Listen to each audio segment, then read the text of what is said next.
All right, what is up? Welcome to Sporter Kings. My name is St. Kramer, Brian the Grizzly, Brandman Brandon down there.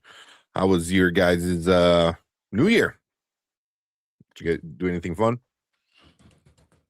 Um, kind of took it easy. Actually ended up stepping out for a little bit and then yeah, came back a little earlier than expected, but yeah, ended up hanging out a little bit.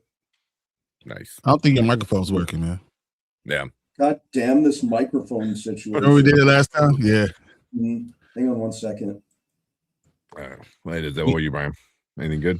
I mean, made gumbo like we usually do. Stayed up with the kids. We did firecrackers, ate new grapes. That's another tradition we do. You start the year with that. Yeah, I mean, we had a good time, but by 12:28, I was in bed, ready to go to sleep.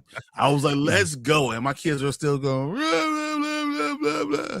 It's like, man, F that. I'm ready to go to sleep. Can you hear me now? There you go. That sounds better. Right. Good. Stupid microphone. After putting the kids to sleep, because I got one kid who's sick, and the other one who's starting to get sick. After put them to bed, I didn't even realize what time it was or paying attention to anything. It was just like another day for me. And I started watching Stranger Things. So like, I don't know, like 30, 40 minutes into Stranger Things, I'm like, oh, don't bring the Stranger Things up. You know what? My wife was laughing at me the entire time because I kept on tearing up. The entire thing, I just kept on, like, you guys were sitting there talking about it. I was like, man, I can't even talk about it. Honestly, I have a strong feeling about what I saw in the finale. I can't wait for us to talk about it because I hope we don't wait. I need to talk about it soon. Yeah, we'll get into it sooner. I definitely want to, man, I want to talk about it. It was interesting. Yeah, it was interesting. Yeah, definitely. A split fan base from what I've been seeing online. Yeah, yeah. F them. Oh man. So obviously we're gonna be talking Stranger Things. That's probably gonna take up a good chunk of the time, and then we got a few trailers. Hopefully we get into. We'll get hopefully Percy Jackson and Fallout. We'll see. If not, figure it out. But Anzo wanted to get hell yeah, man. We'll do that shit. I'll send that to you in a second, man. Yeah, I just finished Fallout like not even 15 minutes ago. Love Macaulay Culkin, man. Fancy seeing him again, huh? I love it. Wait, he was who was he in? He was Fallout. Yeah, in the newest episode, he was that like cult leader. Yeah. Oh shit, yeah. I was like, it was there. Yeah. I'm like, who the fuck was he? I was like, yeah, that the rapey cult. Like, we could figure this stuff out together. And he was like, next thing you see on a cross, a cross. Like, good Lord, that escalated quickly. Yeah. But I did want to show you. So these are the 4 that I ordered. Yeah. The other ones are not available yet, so I ordered these 4 already. Yeah, I got those. The Clay and Crane one is pretty sick. Yeah, that one. Yeah, coming out of his mouth, I thought that was pretty fire. Yeah. I think what's her name is going to be Poison Ivy because the issue 17 is the first introduction to Poison Ivy in this universe, and she looks cool. I hope they really make her like a problem.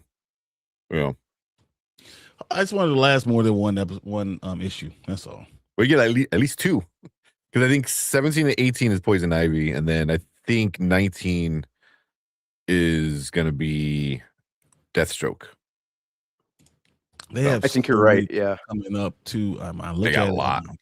Well, he was in Scott Snyder, the guy who writes Absolute Batman, came out and said like he still has, because there's Harley Quinn still in the universe. He said he's got plans for Harley Quinn. He got plans for Dick Grayson. Dick Grayson's popped up at least twice in the universe so far. Kind of really quick, didn't really do much or show his face or anything. You kind of to see his name tag. But he said he got plans for Dick Grayson.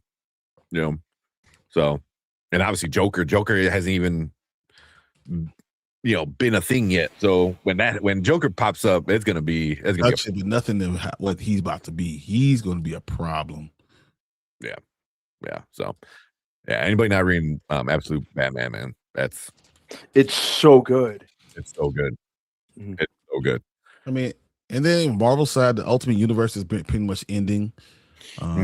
So I'm enjoying what I've been reading. Ultimate Endgame is interesting. I still have 3 blind bags right here that I need to open up.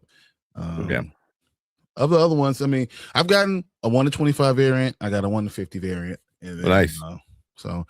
But I'm hoping one of these 3, gave me a black and white one. But yeah, whatever it is. Because the truth is, I don't even care. Yeah. Yeah, I mean, it's for you, Yeah, I hold on to so much of my stuff that I mean, I probably shouldn't have 6,000 comic books, but I do. Yeah. You said I sent you one because it went on and my phone was virus. So I know it wasn't where to buy the comic books because there's ways to read comic books for free. I think I sent you one. I think Collector. I think that was the one that might have been virusy. So. I never have a major issue, but I have an ad blocker on my Chrome, so that might help. But yeah, but whatnot, Mama Bear, whatnot is. I hate that you told me about that because I love that damn website, man. He's showing all the stuff. He's like, man, look what I found. I was like, man, nope. I already spent too much money on other stuff. Yeah. I already know. I exactly. It will eat it up. It's like $10 here, $20 here, $8 here. Like, nope. Damn. I spend enough money on regular stuff. Just honestly. Yeah. Although I did get a cool connecting variant or connecting cover of Wolverine. So I was like, I saw it. I'm like, oh, I gotta have that. They're always on it before stream start. Yeah.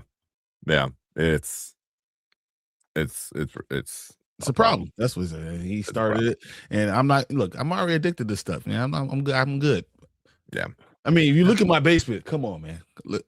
It's getting to a point where I'm like, ugh, I gotta start selling some of this stuff because I don't have nowhere to put it. Like literally, like there's stuff just everywhere. Like everywhere I touch, there's stuff all over. Wow. I went up getting like a bunch of slabs, which is like the graded comic books. That's what they're called. Yeah, I got a bunch of them. And I'm like, well, if I got them, I got to these are slabs, like graded comic books like that. I'm like, if I got them, I need to store them somewhere. So I bought like a case just to store them. Dude, I have probably like 20 of them. I used to get a lot graded, and then I realized I like reading back over my stuff. So like I was going through my Blue Marvel stuff, and I have both the slabs, graded ones, and I have the other ones. Yeah, I read, and it makes me upset because I only have the number 1 in the slab. Oh, so like when I want to go back to number 1, I'm like, and then I look online. I'm not paying $300 for something I already got. Yeah, I'm not. Just yeah.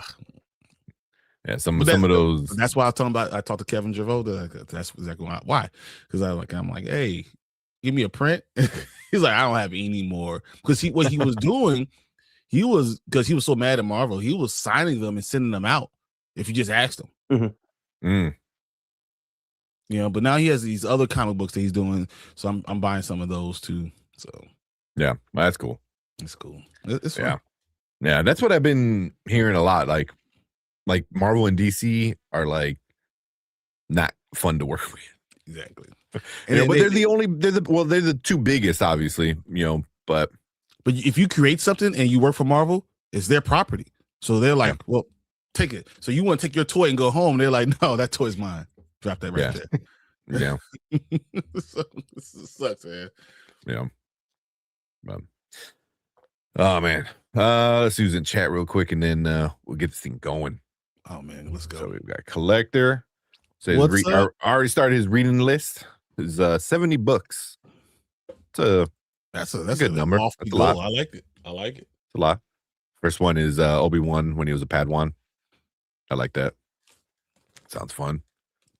See, I'm just gonna skip this so we can get started on, or not skip it, but go through it really quick. Yeah, because we go to Stranger Things. Yeah. Dude, I can't wait to talk about it. Honestly, I want to hear you guys' opinions on it because I think I'm too much of a fan to really be objective. Mhm. I think that's what it is. I'm too much. I enjoy the series too much to be objective on it. I can see that. Like I watched it with my girlfriend. She kind of gave up on it after like season 2, and she's like, I don't care. It's stupid. And she liked the finale. So and she's very ready to hate it. So, but she enjoyed it. So, but yeah, we'll get into all that. Fernando said it was fire. We're going to definitely talk about it. Yeah. Then we got Mama Bear saying Happy New Year. Appreciate Mama Bear. Yes, Happy New Year. Happy New Year. Drew coming in. That Thor Avenger was fire. Thor Avenger. We're going to sit there and watch this because I need to talk about it. Because I don't know, man. What it's been. Maybe I'm just overly emotional. I don't know. That's this whole time of the year is getting me overly emotional because everything I'm watching is tearing me up. I'm like, yeah, let's go. Maybe I'm seeing my girls grow up or something and it's just getting to me. But being a parent is something. And when you see these things that bring those emotions out of you, it's hitting me. It was going. We got that queued up, so we'll watch it a little later tonight. Ace, what's up, Ace? Hope you're doing good for the new year. Saying Happy New Year, everyone. What's up, Ace, man? I hope you're feeling okay, man. I saw you had a migraine. I don't need, man. That's the worst. He knows all about that. So we gotta tell him just go sit in the dark, man. He tries to push through. I'm like, no soldering through none of this stuff. Luckily, I'm on a medication that helps with just migraines, but it's been helping. So winter sucks, man. Winter sucks when I walk outside and everything's white and bright, and then it's like no. So I'm like, whenever I go outside, I'm like always wearing sunglasses. Even then, it sucks. Fernando, we'll get into it later, but definitely the Jordan Peele thing about possibly directing an MCU movie. What do you want? That's how we'll get into it later. Oh, yeah, boy. We'll get into it later. I'm gonna start that one for sure. Yeah. Drew saying Sing Song Blue, whatever that one with Hugh Jackman. He said it was amazing. I heard it was good. And a lot of people are saying it's pretty good. So yeah, I've been hearing nothing but good things about it. Well. Skip around a little bit because I have an answer 100% for what I want Jordan Peele to do. Oh, for Jordan Peele, yeah, same. I think me and you actually might have the same one. Sheed, what's up, Sheed? What's up? I was saying Happy New Year, Travis. What's up, Travis? And then said Brian sent me a website where you purchase comics. We could definitely do that. I'll send it directly to you, so we can, Yeah. Especially because you're in Michigan, I think that'd be a really easy one to get you to. A few. Yeah. Notifications went out as a text this message now.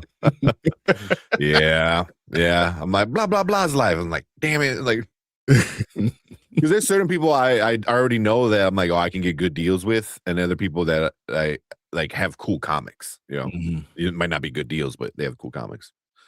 So bring King Gang back. Nah, man, I want Jonathan Majors to be out. I want him to go figure out something else. Honestly, I think he could do so many good things. I already talked about all the stuff. When we're talking about more of Black comics, but he could be. What if they do Jor-El? Like what they could do the Black Superman. They could do Batwing. They could do other things that he could be part of, especially if you're going to be in the Bat Family. There's a lot of other things that you could do. He doesn't have to be what I want him to be, but I just want to see him as a superhero because he looks like a real life superhero already. Yeah, it definitely does. Yeah, I mean, Icon is just in there waiting for him. If he's so much like Icon, and you could do the worlds collide, and and do the exact comic book. Like I have 3 of them, so like oh my god! But that's just me. Yeah, in my feelings. Oh man, not gonna like curious what Anzo's opinion is. Yeah, we're gonna get that started. That's why we need to get through the minutes. So we can do this. Yeah, I was leaking earlier today thinking about it. Just like life, man. Like Oh. as you get older, you start seeing your kids getting older and them doing things and setting up for themselves. And man, nah, bro, I won't be a terrible old man. I won't be sitting at that graduation. It's like, it's gonna be terrible, man. Every little thing they're gonna do. Yeah. You're trying to fix your camera? Yeah, like it just like randomly kind of goes blurry, and I just got this thing. It's so it's weird. the light. So put your hand in front of it and then back it up slowly. Yeah. And then back it up slowly. There you go. Now you look. Oh, you were just in HD for a second.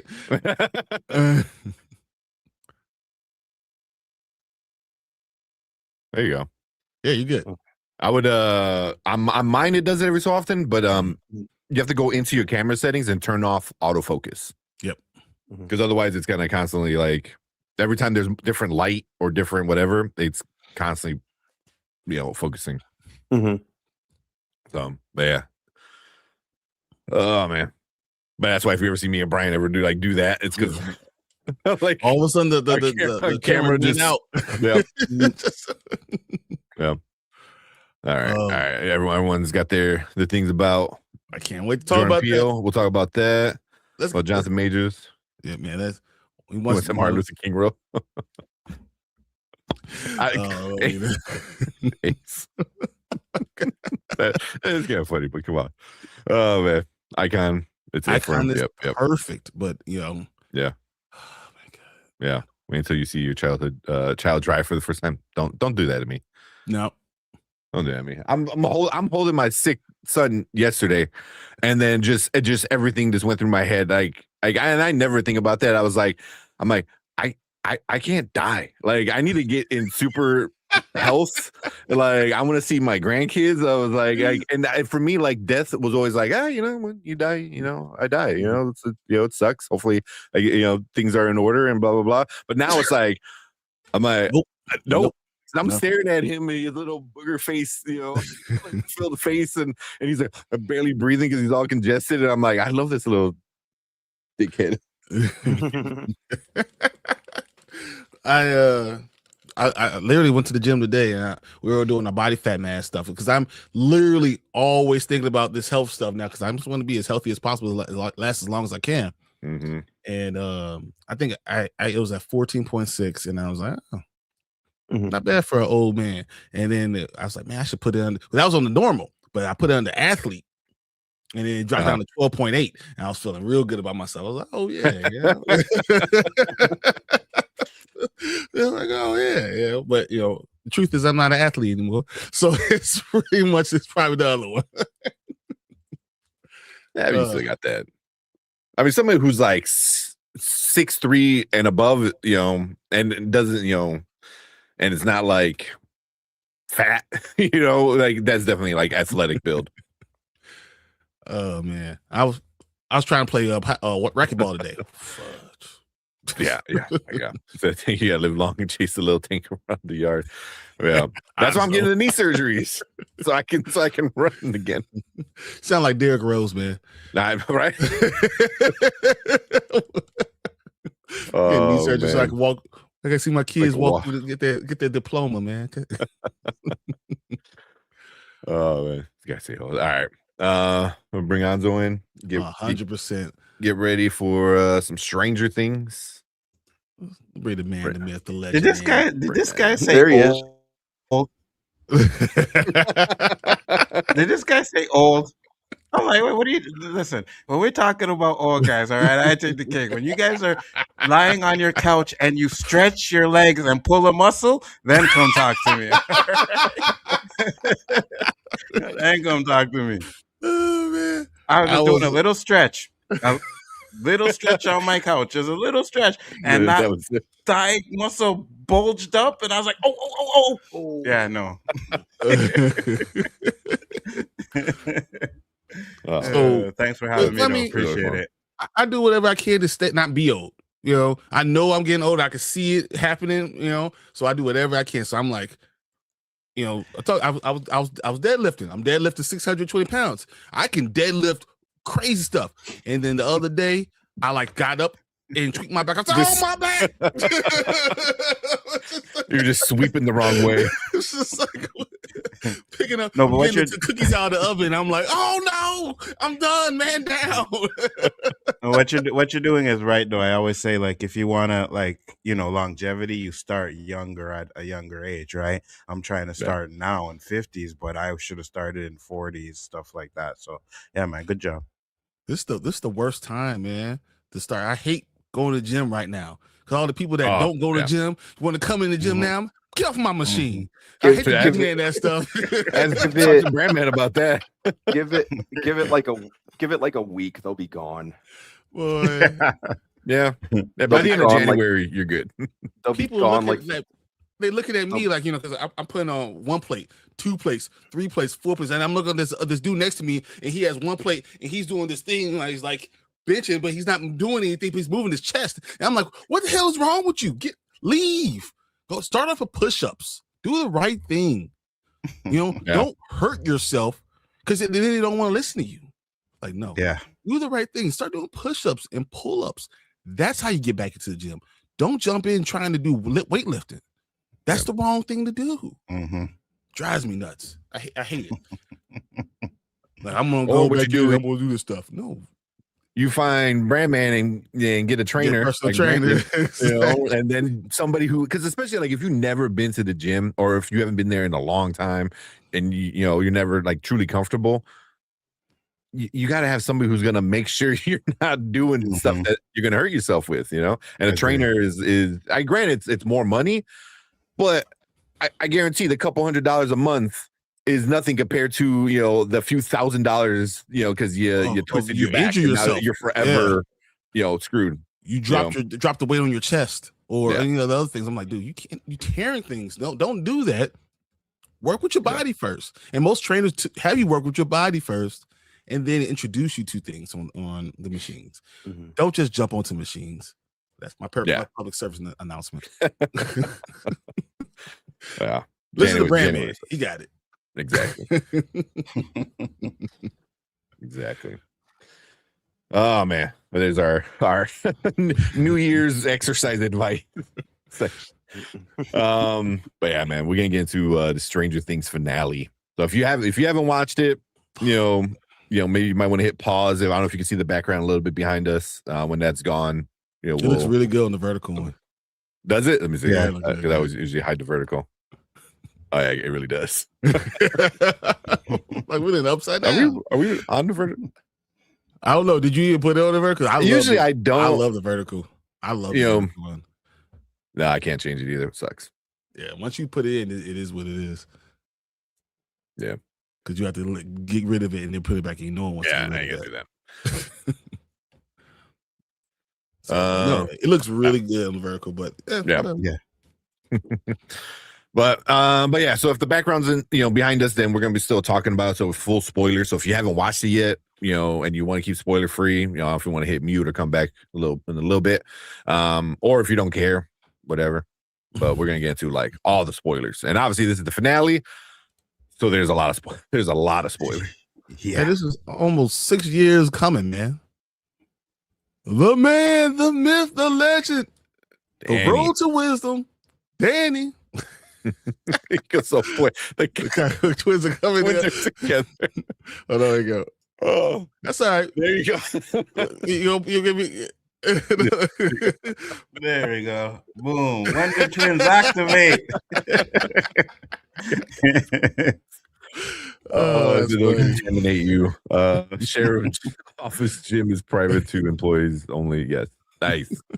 That's the way to go, man. That's awesome, man. But once again, don't start off with push-ups and sit-ups and dips in your chair. Start there. Yeah. Yeah. That's probably one of the best ways, and just kind of ease your way into it. Mhm. Facts. Don't need to be hurting yourself. Next thing you know, you can't even lift your arm up because it's all frozen and stuff. Like, no, let's not do that right now. It's a lot of it is jealousy, or a lot of it too. If you're a little bit older, is you think you can still do the shit you did when you were 20. Mhm. Don't. Listen. You're not 20 no more, man. You're not 20 no more. You ain't Hey, jumping listen. that fence The anymore. only man like, can do that is this guy. Me. I don't be going to do the same thing I was trying to do when I was 20. No. Hey, listen. I went ice skating when I was 30, right? I used to do it a lot when I was a kid, but when I was 30, my son, I took him ice skating. I got on that ice and I was booking it. I was like, yeah, that's what I remembered. So we had a reunion about a month, and then they were like, yeah, let's go ice skating. Man, I got on that ice and I said, I am never doing this again. My ice skates got put up and they are in the locker and they will never be taken out again. I'm good. Nope, cannot do it. I had a fall and I thought I broke my rectum, bro. I was like, oh my lord, that hurt, man. Like, yeah, I'm good. Oh, it's funny. yeah. Oh, Yeah. I mean, our guy Alfredo was out teaching softball, right? And he was trying to show kids to run from first to second. He pulled both his hamstrings.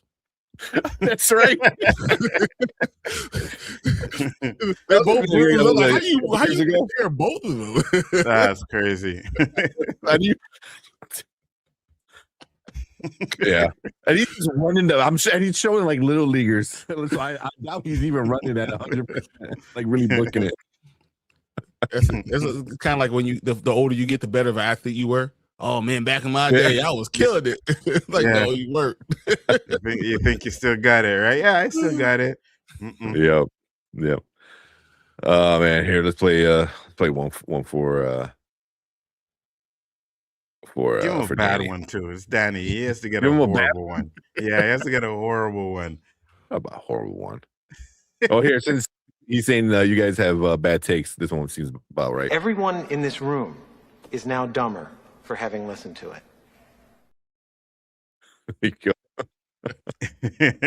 Do it. On Saturday, we're gonna have the Wonder Twin powers activate. That's what's gonna happen.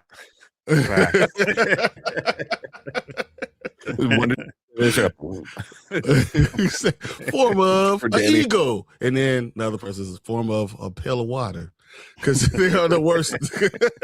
I never understood it. Oh man, I appreciate the super chat, Danny.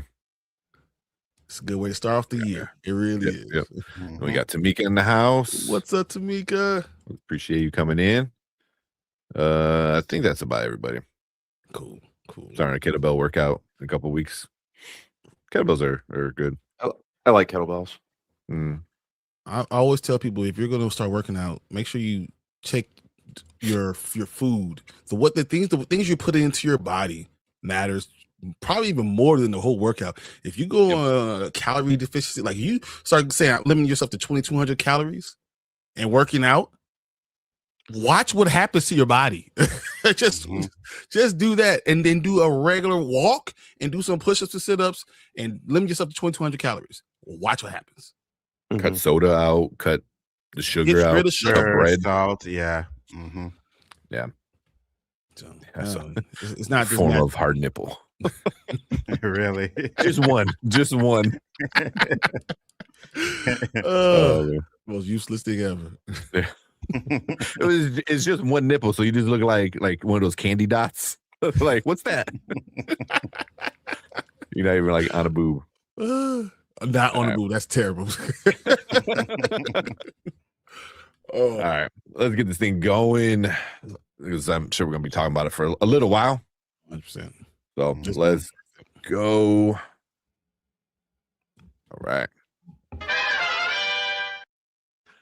All right, what is up? Welcome to Spoiler Kings. My name is St. Kramer, Brandman, Brandon Grizzly. We got Anzo from Bigger Fort Entertainment joining us, and we're going to be talking about the finale, the final episode. That's it. It's done. Stranger Things. We're going to be talking about everything. What we think about it, issues, our likes, dislikes, you know, what the internet's talking about. So, yeah, because this is what, 2 hours? A little bit over 2 hours, right? Yeah. Yeah, It's an hour and 55 minutes, just under something 2 like that? hours. 2 hours and 8 minutes. About Or 2 something hours like and that. 7 minutes, 8 minutes. Yeah. Yeah. No, yeah. So, yeah. Wasn't long so, enough. I wanted more. Give me more. another episode. Yeah. So, but yeah. Also, shout out to Anzo, like I said, for joining us and talking about this finale. Always appreciate you jumping on, hanging out with us. I appreciate you guys having me because I debated all day. I'm like, man, I just want to get on here and talk about Stranger Things today. And I was gonna fire up my live stream, and I didn't. I said I'll wait and see if Spoiler Kings are doing something on it tonight, and I'll ask to come on there. So thank you. Yes, anytime, man, anytime.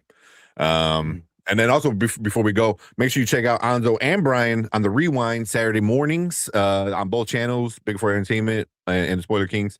So, and you guys get comic books, box office stuff, all the everything. So make sure you check out Saturday mornings on the Rewind. So Can't wait to get the Frumly back in action too, man. I can't wait. Yeah, me too. Me too.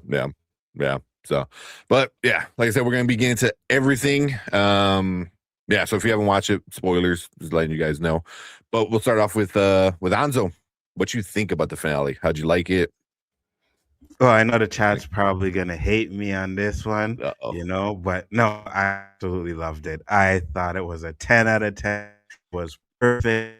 Enjoyed every single minute of it, and I can't wait till we get to start talking about the internet stuff because I think these people did not understand what they watched. I get there are certain things in it I was like, oh, but if you really listen to watch it, we know what happened. So I can't wait to get into that. But I thought it was absolutely the perfect ending for the show. Perfect ending. Okay. What about you, Brian? What you think about the finale? I want to be real with you guys, man. I think I'm too much of a fan. I think I'm too much of a fan of Stranger Things to really talk bad about it because I loved it. Mm-hmm. I loved all of it. Like I thought it was. I didn't care about wanting more because this is what I got, and I thought the ending or how they ended it was perfect. I was happy with all the stories, even the Batman moment at the end, because that's what it was. This is a Batman moment towards the end of it. I just enjoyed every character. The fact that everyone kind of contributed. I loved how they ended Will. I thought all of it was just good. So, yeah, I have no complaints. None. Okay. What about you, Brian, man? What do you think about the finale? I thought it was awesome. I thought that the I liked how it just kind of dived in head first. I liked the pacing. I thought the 2 hours really worked to its advantage in terms of wrapping up everything. I'm actually kind of happy that they ended up making that decision. I think that it's very much a textbook example of bringing things full circle. I liked that there was very much a sense of resolution to everything. I even liked that. I even liked the extended, like, Lord of the Rings-esque ending, where you think it's gonna end and then it doesn't. But I think, but it worked to its advantage. Mm-hmm. I think that the time gap also worked, even though it was kind of frustrating the wait for it. But the Duffer Brothers really did a great job with making it work to the narrative's advantage as well. What else? Yeah, I like that. I like that we essentially got 8 movies. Pretty much with this final season. But yeah, I absolutely loved it. Yeah. Kind of hit me in the feels at the end when the when the music kind of kicked in, and I liked that the final scene was them finally finishing their game of Dungeons and Dragons that they never finished from the first episode. Yeah. So yeah. I got up and paced around at the end. Yeah. Did you guys enjoy the Holly thing too? Like the fact that she came in and they were continuing the tradition going forward with the yeah. Dragons. That was such a great way. It's like the old generation, quote unquote. They're only like leaving high school, but they were like, now the younger people are going to take over, and now you have these new things, which was very much this season. It's like, our original cast are too old, so they brought in new kids. But even then, I know that's like early on in the season, but them bringing in the new kids, and I think all the new kids were mostly at least the ones that we knew, we're all cool. Like Derek, like asshole Derek and delightful Derek. Derek is awesome. I love him. Yeah, Derek was such an interesting character, but just like them like all hanging out, I thought was really cool. But yeah, for me, the finale, I was ready to really poo poo on it, because the way volume 2 ended, I'm like, what's gonna happen, and plus it's hard to end a show in general, let alone a show that people love. Ending a show that people love is really, really hard to do. So I was like, this is gonna be like Game of Thrones kind of thing. And the whole time I'm watching, I'm like, I'm enjoying it. I like it. There's a few things I had an issue with, but nothing that really like took me out.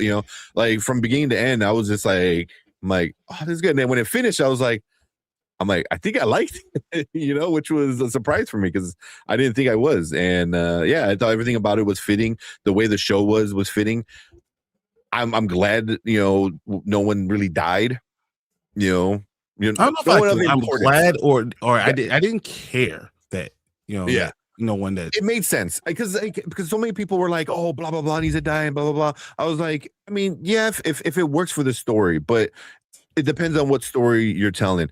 And for me, when they were finishing up their Dungeons and Dragons game, and he had kind of added his like theory of 11, I thought that was perfect. So many people are hating on it. I thought it was makes perfect. so much sense, and then you leave it perfect. You leave it as there's not an answer. This is exactly exactly an inception moment. Like you don't know if it's that way or if it's this way. That's how it should end. Yeah because I saw a bunch of people. Go ahead. No, go ahead first. I'll let you go. Okay. I just saw a bunch of people online. They're like, oh, how does Mike know? How does Mike know? Like, how did he come up with it? I was like, you just gave yourself the answer. How did he come up with it? He doesn't know for sure. This is for him to make himself feel happy. It could be real. It makes sense. But he came up with it. He's a storyteller. Like he even says it in his epilogue or whatever.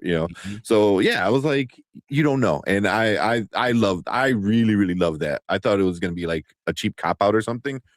It made so much sense, and it was so perfect. You see, I loved it too, right? And I couldn't, because I watched the video and kept saying that 11 is alive, and I had to write in the comments like, no, we don't know that.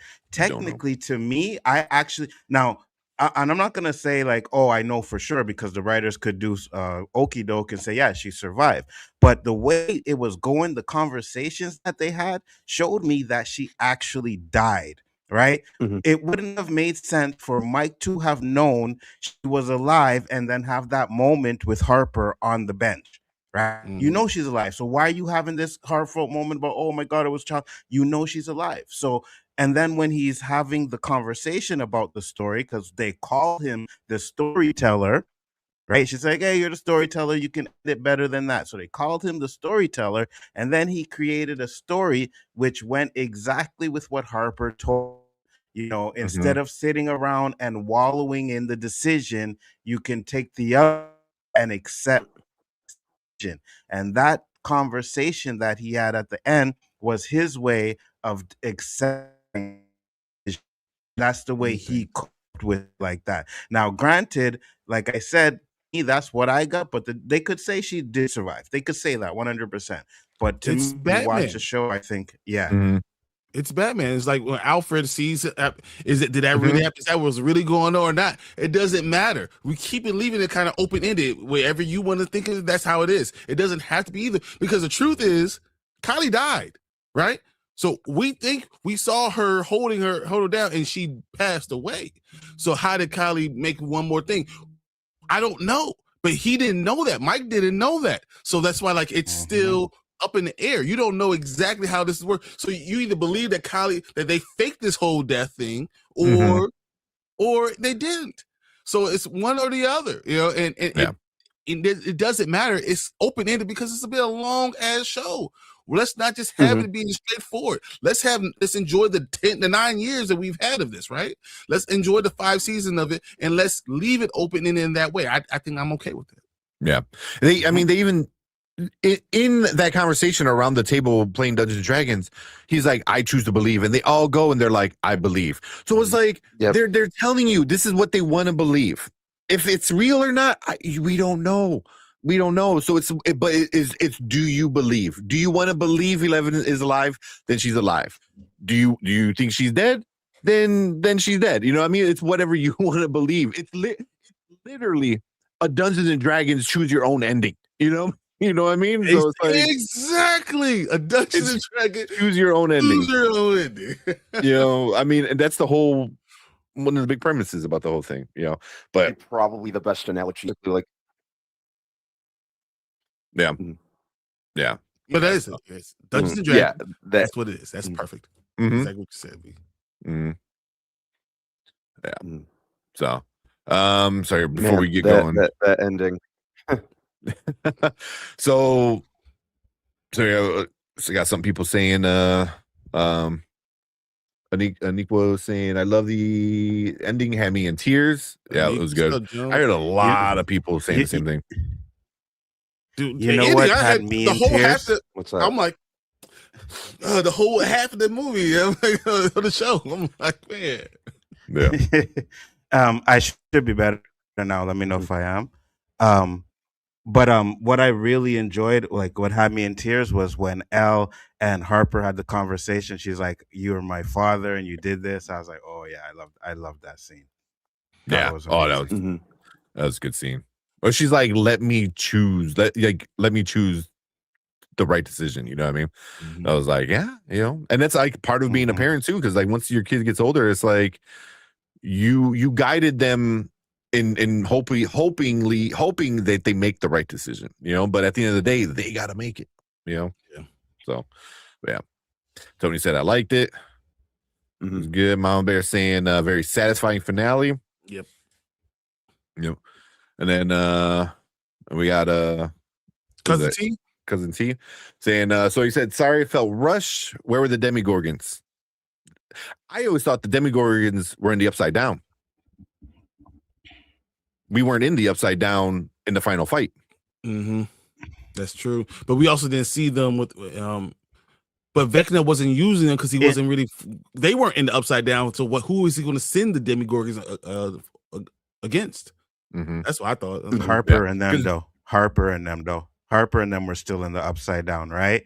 So it could have used I get that 100%. I get argument for that, but I think it was just about finishing out the story. So I didn't have a problem with that. You know what I mean? Because we've seen them in the Upside Down many times, and there were no Demigorgons. They were walking around there like it was nothing at one point. So I didn't have a problem with that. I always thought that he was. I'm sorry, B. You should go, but instead of B. But I always thought that Vecna was in control of the Demigorgons. Like he was literally, he didn't just release them; he was in control of them specifically. So, like, if he's dealing with these 12 kids, these 12 disciple things, right? Like to bring this planet in, I think he had time to be able to split his mind to deal with the Demigorgons too. Because they said the Mind Flayer and Vecna are big one and the same, but you can't split your mind if all these other things are going on. You're focusing on your main task. I didn't think that's what I thought in my mind. That's it, that was my okayness. Like, it makes sense to me. Yeah. What were you gonna say? That makes sense too. No, I was gonna say, the way that they ended it with Vecna was I thought it was fitting, especially when Jamie Campbell Bower says that it was always him in control. We didn't need any Demigorgons, I thought, since he was established as the what's the word that I'm looking for? you know that it was always him, and that he couldn't be reasoned with. But wasn't that cool? Like the fact that they let the villain stay the villain. Yes. That was awesome. Yeah, like he chose evil. He chose. It wasn't because the whole thing with Will was like, oh, you know, it wasn't you. It wasn't you, and he's like, it was me, man. It was me. Yep. Which I was like, yeah, you know, but even with the Demigorgons too, it's like knowing if you send it, Will's gonna stop it anyway because he already stopped them. So it's like if I send them out, it's gonna take energy, and Will can just zap them or whatever he did, So it's like, yeah, the Demigorgon thing I didn't really care about. And then and he said Nick says what? Biggest complaint was that no one from the main cast died, which didn't bother me. That's what a lot of people. But here's one of the questions I want to ask you guys: are we jaded as movie viewers, where the only time we can get drama or like a satisfying ending is when the characters need to mourn for a death? Are we jaded in that kind of sense of like someone needs to die for it to be satisfying? Anzo, you what do you think, Anzo? I told Terrence about 2 nights ago that I didn't think anybody was gonna die. I just had this feeling that they were gonna give all the kids a happy ending, and I was okay with that. You know what I mean? I was like, yeah, if you're gonna give happy endings, I don't mind that. So I do agree with you. I think that we can be, someone should have died. But it makes sense for the story that they all got their happy end, right? With all the stuff that they went through 5 seasons, I'm okay with them getting the happy ending. Plus, we Welcome to Derry, and they killed Rich in that show. So we already got a death in one of these shows. It's okay for it to have been different. Richie! Yeah. I think that I think that we're so used to franchises at this point with main characters being so expendable now. I always think of there's a line in Scream 6 that kind of talks about that like we're so used to franchises just continuing episodic installments just to like boost an IP, which by proxy means that main characters are expendable. I think they mentioned Laurie Strode, Nancy Thompson, Jigsaw, Tony Stark, even James Bond died. But I think we've kind of gotten a little too used to and comfortable with that. So to see them kind of break away from that, especially in the case of Stranger Things, where I'm pretty much attached in some way, shape, or form to all the characters, I was relieved that that everyone walked away in one piece. Yeah. What do you think, Brian? For me, I don't know. I feel like we did get death, right? Because in my mind, 11's still dead. Me too. Like they have this maybe she isn't, but the truth is she's dead. Like we have no idea that she's actually alive, because if she was alive, why wouldn't she try to figure out a way to come see Mike? And they're gonna be like, it made no sense, or contact him in some way. How would the government know anything about that? So in my mind, she really is dead. So I think we got 11 dead, we got 8 dead, right, that died, we got Vecna died. Why would I need the ancillary people to die? Like those are, if they're the main characters, like I don't need Dustin to die. Like I don't need any of them, to really die. And I for damn sure don't need the black guy to die. Like it's like there's no need. And I thought that we had the right amount of life. I thought they had happy endings that they deserved. That is what sometimes matters, and I think that gives you. It wasn't a Hallmark ending, because at the end of the day, we still had people that had problems that still had to die, that still had to mourn. Will is mourning, like I mean, Will was pretty okay. Will had to deal with all this stuff, but I just feel like there was fine. It was fine in itself. I didn't have Mike. Mike was sad. Lucas finally had Max, but they had to mourn before in an entire season 5 and into season 4. Hopper, who had to mourn death of his daughter, still got Joyce. Like I feel like it worked out. the right Mhm. way, the way he Mhm. needed to. So I didn't think it was too much of happy ending. I don't think it's too much of a sad ending. I thought it was pretty real for a fake show. So it was Yeah. fine. And let me say this: popping in Prince at that end scene Yes. was lit, Oh, that was bro. When they played awesome. that Prince song, When- I was when- like fire.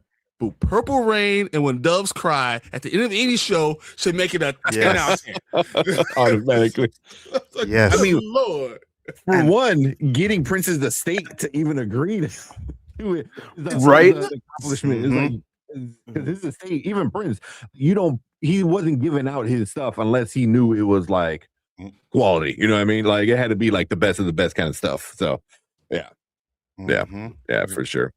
But but I don't know. To me, I felt like what you said earlier, Brian, like Vecna stayed the bad guy, and he's like, no, I am the villain. You know, between that and everyone living and everyone kind of having a happy life, more or less.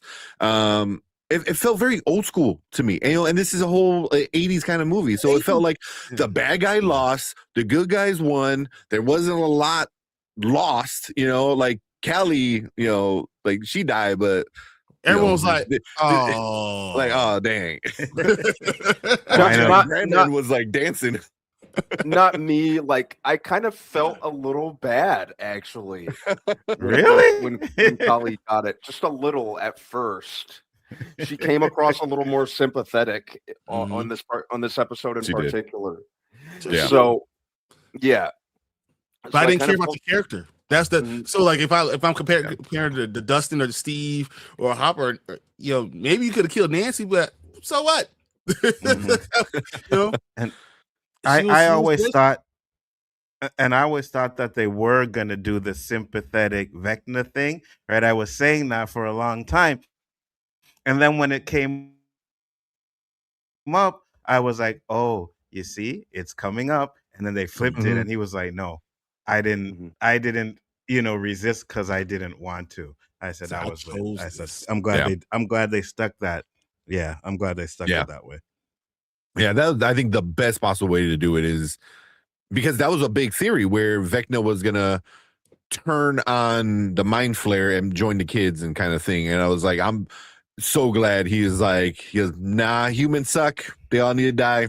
I'm here for it. And, so you're like, oh, you're the bad guy. And then at the end with Winona Ryder, I can't think of her name. Like Joyce- with the act Joyce, Joyce, just whack it. oh, that was awesome. Oh, like That this was is my dope. kid.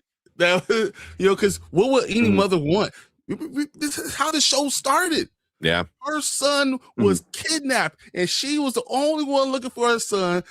Trying to communicate with him with the lights and everything. It all started with Joyce, so it should end with Joyce going in and killing him, killing the villain who came after your son. Yeah. Fire. Yeah, it was that was such a great, because I wasn't sure. I'm like, because one, I'm like, oh, he's still alive. Like, how many times this dude needs to die before he stays dead? But then Joyce, looking at him, I'm like, oh, what?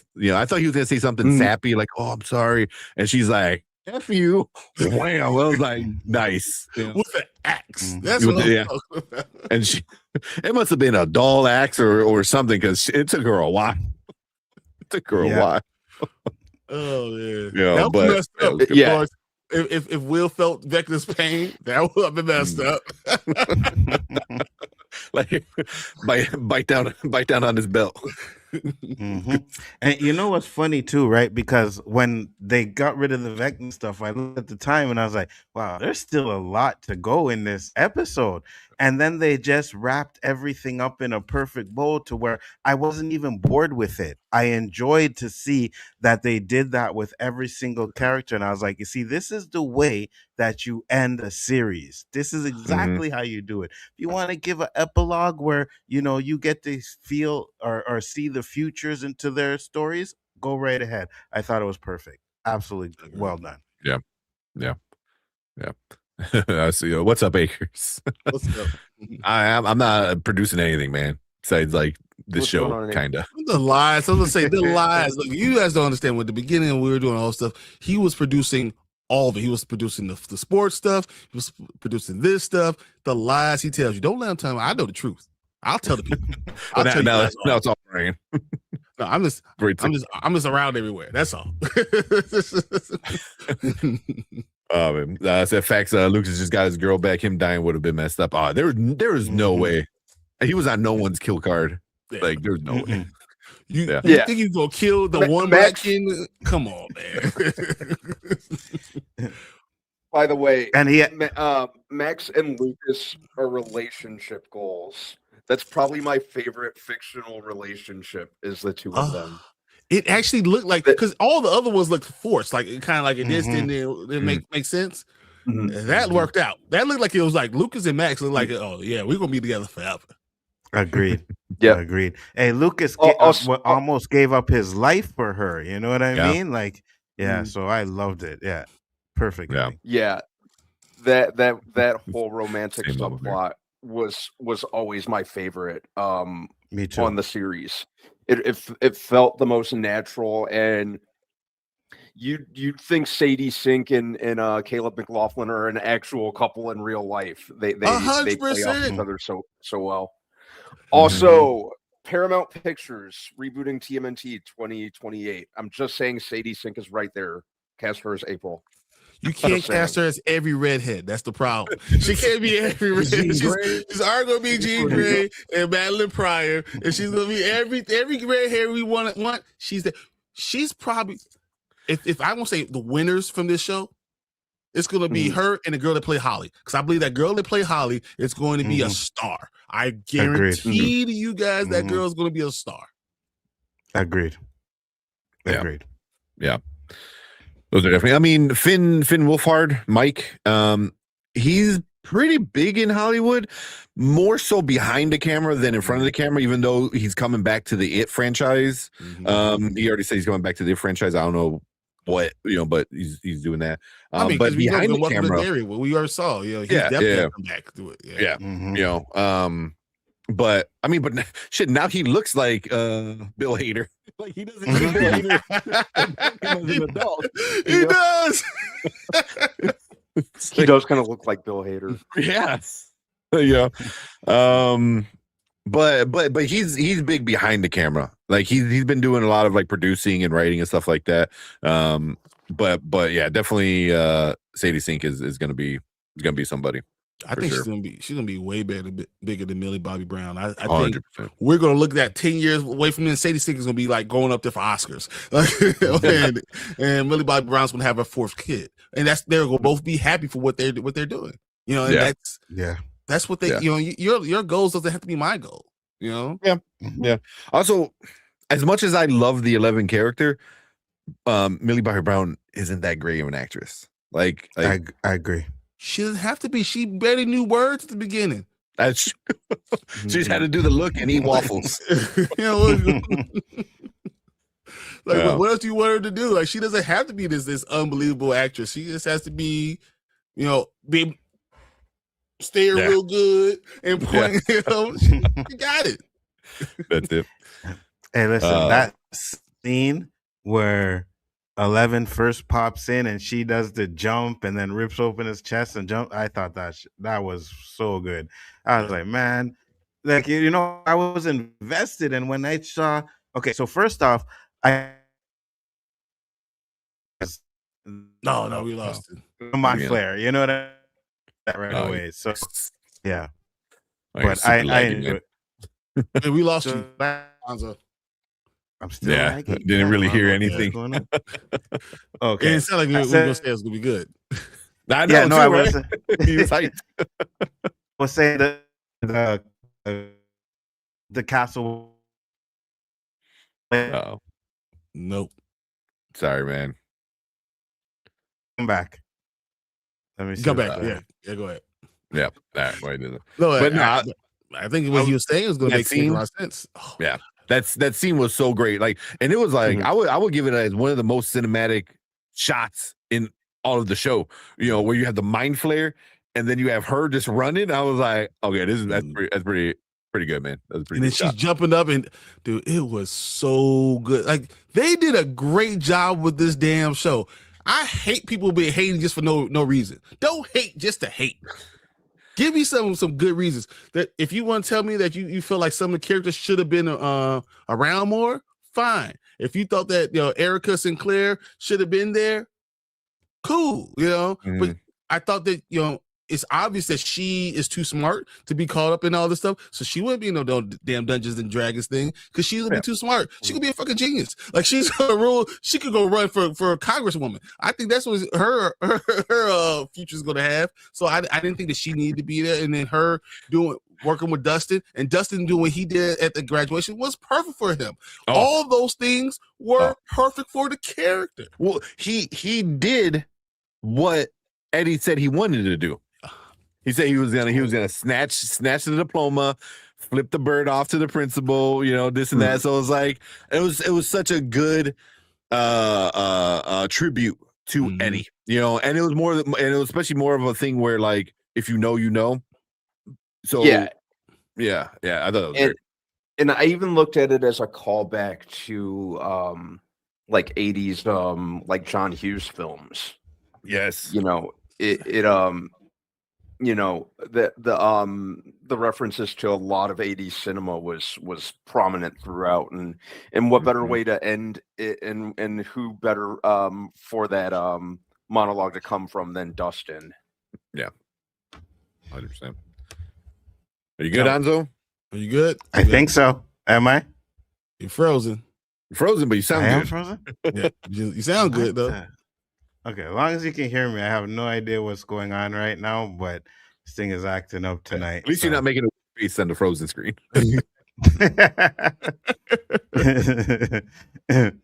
What was I saying? The scene where she jumps through the chest. Mm-hmm. Oh, I was saying I knew that the mind flare was the castle, right? Like when you seen it upside down, like that looks like the mind flare. So I knew that. But when it did the thing and transformed and came around, I was like, yo, I thought that was fire. Now I do agree that I think they using the AOL dial-up service. Hang up the phone. Who's on the phone? There's a fax machine, guys. That's what it was. Someone faxed him something. I runs on fax. I do think that the battle was a little bit too quick, but I was okay with it. I thought it was good. I still enjoyed it. Yeah.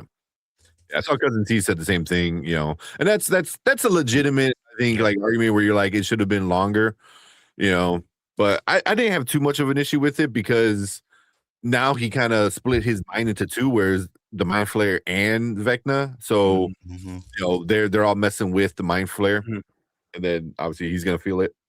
So, yeah, I mean, there's only them two, and we've already introduced the idea that both Will and 11 have powers too. So, like, if that's the case, and then everyone else has the outside stuff with guns and flamethrowers and all that stuff, I just felt like that it was too much. Yeah, he's fighting two battles. Yeah, you can't fight on both ends. Yeah, now they're one.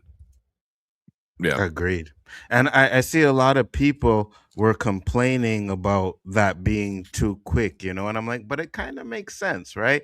We gotta get to the end of the series. We gotta wrap it up all in a nice little bow. So it kind of made sense that it was just like, all right, we see the battle. It's a bunch of them. The power of friendship. Right, we heard that before, right? Power of friendship against the big baddie, so it makes sense that they did it like that. Could they have done a little bit more? 100%. But man, that budget must have been sky high just for that scene alone. So, right? What's up? Was it show depression phase? I believe. I was just saying. I think that's what I'm going to title this. This like, I believe. Wait. Question. So, Brandman, do you believe that she's alive or dead? I'd like to believe that she is alive, but I kind of don't quite see how she could be. You know what? No, let me walk that back. I'm kind of half and half on that. I think she could be alive. I know that like on one hand, like you said, or like you guys said earlier, if she did survive, why wouldn't she go and find Mike? But at the same time, I see it kind of being a tough decision for her to make because people are always going to be kind of pursuing her. So, I'm kind of towing the line on that. You see, here's the thing. You're not sure. And here's the thing I'll say with that, right? Because you're right. If she goes and looks for him, but she could go in the bath, right? She could have gotten the bath and communicated with him that way if she was alive. So I don't know. Exactly. But if she's trying to stay hidden, and then also with the upside, is her power attached to the upside down? Because if the upside down is gone, does she still have the power? She has to have power because that's the whole reason they still want her, right? Yeah, they want to breed her. Mm-hmm. So like, she still has to have some type of power. Yeah. With him, because if that's the case, then she wouldn't be nothing. She would just be, whatever. She should just not killed herself. But I do find it interesting that she didn't like explode or anything like that. You just saw she just wasn't there. She wasn't affected by the wind or any of that stuff. That's all very interesting. So that these are things. But do you believe? I believe. It just like I get the whole thing not trying to contact Mike, but also I feel like if you're in that situation, because knowing like if I do contact this person, I'm just gonna put them more in danger, so staying far away, and then her forever but also like her being able to live her life, and like that whole speech she had with Hopper where he's like or one of the speeches, she's like, you're gonna grow up and have kids and see your own kids and have a daughter, blah blah blah. I was like, it was like such a great speech, and for a person who just wanted to be normal her whole life, here's her a chance to be normal. See, I took that different as you. I took that as foreshadowing as one of them's gonna die. That's what I took that scene, because whenever they usually have those tender moments like that, someone is going to die. So I was like, I think I thought it was gonna be Harper, but it ended up being Elle. But I love this scene where Vecna tricked Harper and thought he shot Elle. That was so, because I was fooled. I was like, oh, this is where we're going, and then it ended up being like a dream. But I thought that was so good. It got me. Yeah. If I thought anyone was gonna bite it, it was definitely Hopper, because he was kind of at the end of his rope, and the dude was kind of ready to die, it seemed. So I thought going in that Hopper was finally gonna bite it. It makes sense. Yeah. I mean, he was wanting to too. He wanted to, kind of be with his daughter. Yeah. Die to protect her, kind of thing. But exactly. Yeah. But now that I wonder, I personally believe, because I don't think she died there. I don't think she died. I don't think the way that she died there. But I do believe it. If we could have fast forward further in life, I could see her recontacting Mike, especially if Mike is in a place right now where he's never going to love anybody else. That trauma, there's no one in there he's on ever love ever again. So at least not like her. Well, I don't even think he would ever open himself up to it again, because they were together. This is a long time, 5-6 years of them together. There's no one, and all the trauma that goes along with the relationship, there's no one that will live up to that, the idea of who she is. So I don't even think that he will even open himself up to allowing that to happen ever again. And so if that's the case, Mike will never be happy if she's alive and doesn't contact him. He might have a terrible life. Yeah. Like literally, who can ever match up to that? He will never be able to be with anyone, and he won't even be able to settle. Yeah. She ruined him. But no, I could personal. Be... Go ahead. Oh, go ahead. No, I was gonna say, I personally think that she's dead. Right? I said that earlier.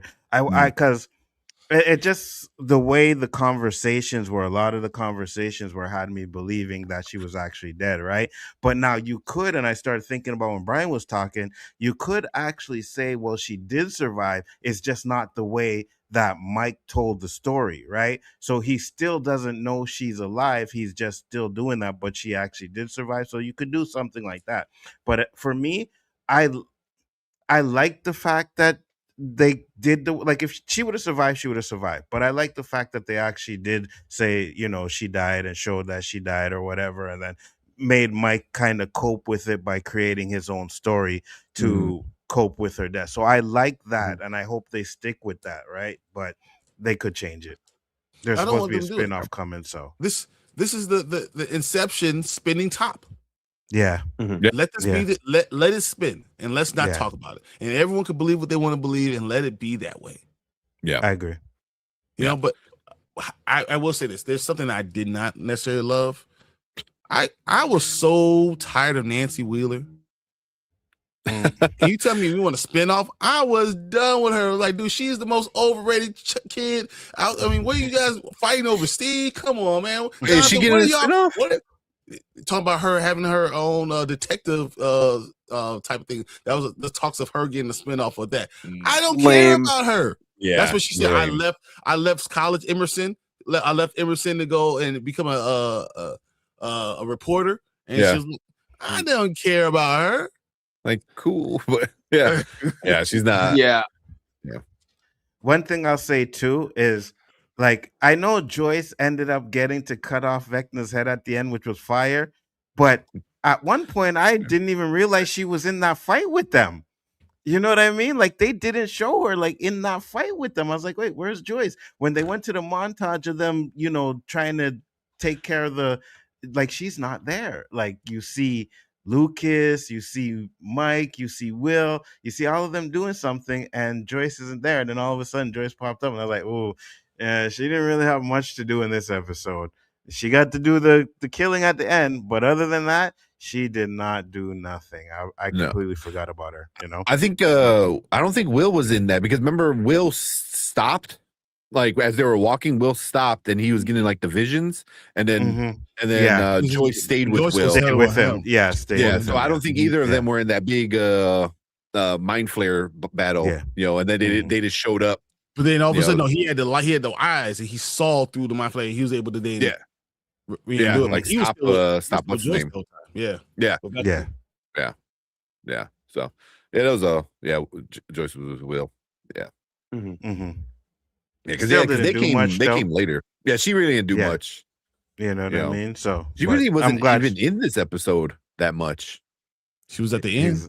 Just at the end, which Listen, she got the killing blow. She deserved that, right? She deserved that. That was her family. You start with her, yes. You gotta end with her. Yeah. Especially she this show was, I remember when the show came out, it was pitched as the new Winona Ryder show. You know what I mean? It was like, I thought she was gonna be the main character, everything was gonna revolve around her, and it was, I mean, season 1 kind of, but she wound up not being the main character. Like, you cared more about the kids. The kids grew up. The kids became good actors. Like, they when they realized that Elle wasn't going to be able to carry the show, they brought another female in there, and now she was a good actress, and now she's gonna blow up. Like, that's what you got. Like, I feel like they did the right way. Yeah, they did. I mean, then you still gave her the, like you said, the final blow, like the person that was promised the show, who kind of didn't really get it, but she gave her I was gonna say, I gave her a job for the past 10 years or whatever, however long the show's been out. So facts. Yeah, because she was like the only person on this show. There's been a few in the beginning and stuff like that. Yeah, but she was like the only big name, because the guy who plays Hopper, he wasn't famous until more recently. Now Now he is. Now he's Marvel movies, everything. So yeah. But now you know these names. You know David Harbour, right? You know Sadie Sink. You know Caleb McLaughlin. You know Finn Wolfhard. Like, we know these names. So I think that's interesting, and seeing where they go from it. Joseph Quinn, right? These guys, this show is going to. Mhm. I'm going to guess we're going to look back at this. This might be like, The Breakfast Club, because we now have all these stars that came from this show. Mm-hmm. You look back at time and say, like, oh man, there was 9-10 people that we now know about that all came from Stranger Things. I could see that. I could, yeah, 100%. I think a lot of the actors and actresses did a great job in this show. You know what I mean, like acting wise, and I could see them in a lot of other things. So yeah, and to me, I think the ending was perfect, right? So now you have that on top of these actors, right? People are gonna be like, "Oh, you were from Stranger Things. Let's get him in this movie." So yeah, 100%, they're gonna pop off. Oh yeah, especially if you can get like two of them in a movie together, like that's gonna cause a big buzz. Like, oh my god, like Stranger Things reunion, that type of stuff. So yeah. Oh, we're gonna get that, right? Yeah. I think the one thing I have a feeling that Caleb somehow is going to end up being in the MCU. Ooh, I feel that somehow Caleb's going to end up in the MCU. I could see that. Yeah, I'd be fine with it. They're going to find a way for that to happen, and maybe it's not Miles Morales. Maybe what if it's Spider-Punk? What if it's that? What if they do that iteration of something? I just feel that you can do something with him and have him interact in that way. Yeah. Have him bulk up, be Cable. Be Bishop. Be Bishop. Bishop. He went to really book. He had to meet me on Monday through Friday in the gym to be able to get him to Bishop. Yeah. But yeah, I would like to see him in other things, though. You know what I mean? I think he was great in the show. I think he's a good actor.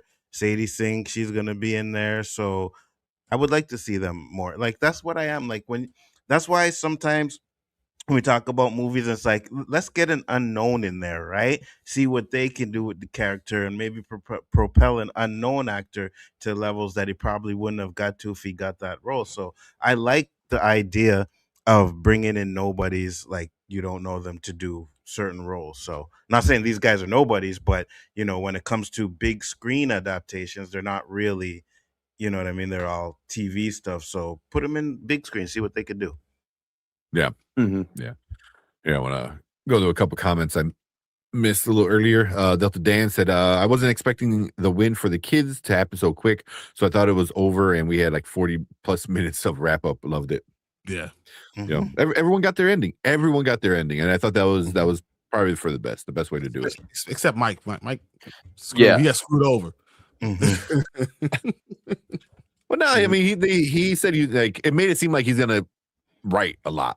He's gonna be a book writer, a storyteller. So yeah.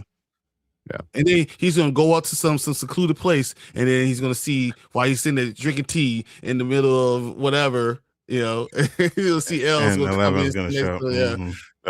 That's what I was thinking too. I was like, he's gonna be like 70, famous book writer, writing or script writer for movies and shit like that, and then like travel the world and like, oh look, this place has 3 waterfalls. And then he's gonna see an old 11. Oh man, and then he gets pissed, dies from a heart attack. It's funny that you said that, because that's another reason why I kind of had a feeling like, he was just making up the story, because there was only 2 waterfalls, right? And his story at the beginning was like, 3 waterfalls in there. When she got there, was only 2 waterfalls, right? Yeah. So it made me think that it's not really real what we're looking at. So yeah. I mean, he even said it. He goes like, "Oh, I should have did something more real rather than like, this like real, fake place with 3 waterfalls, blah blah blah." Yes. Yeah.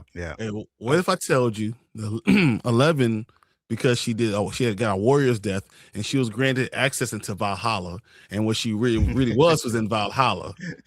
That's what really went on. And so she went into heaven, and her heaven was the thing that Mike told her in her mind, and that's what she thought. I need to go somewhere with the 3 waterfalls. So her own personal heaven was in Valhalla. It was the three waterfalls. What if I say that? I'm down. I like that. That's funny. I like that. Tony said it's sad because 11 knew if she defeated Vecna, she would never have a normal life. Mhm. Yeah. Yeah. That's true. And the government would keep coming after her. Yep. Yep.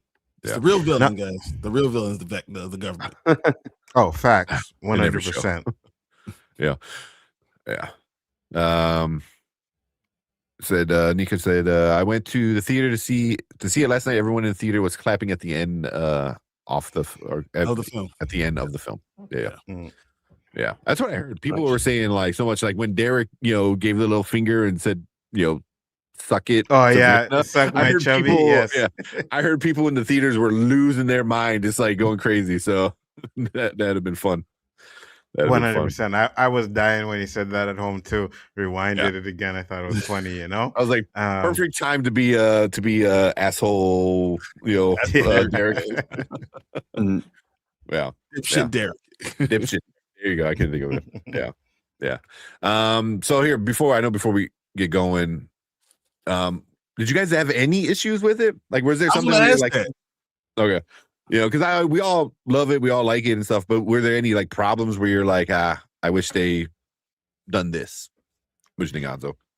No, like that's what I'm saying. Like when Brian's like, I'm a little biased, I'm like, I think I am too, because I didn't have a problem with it. And I'm watching all these videos where people having problems with like the emotional moments, and I'm like, no, that was great. That stuff was really good.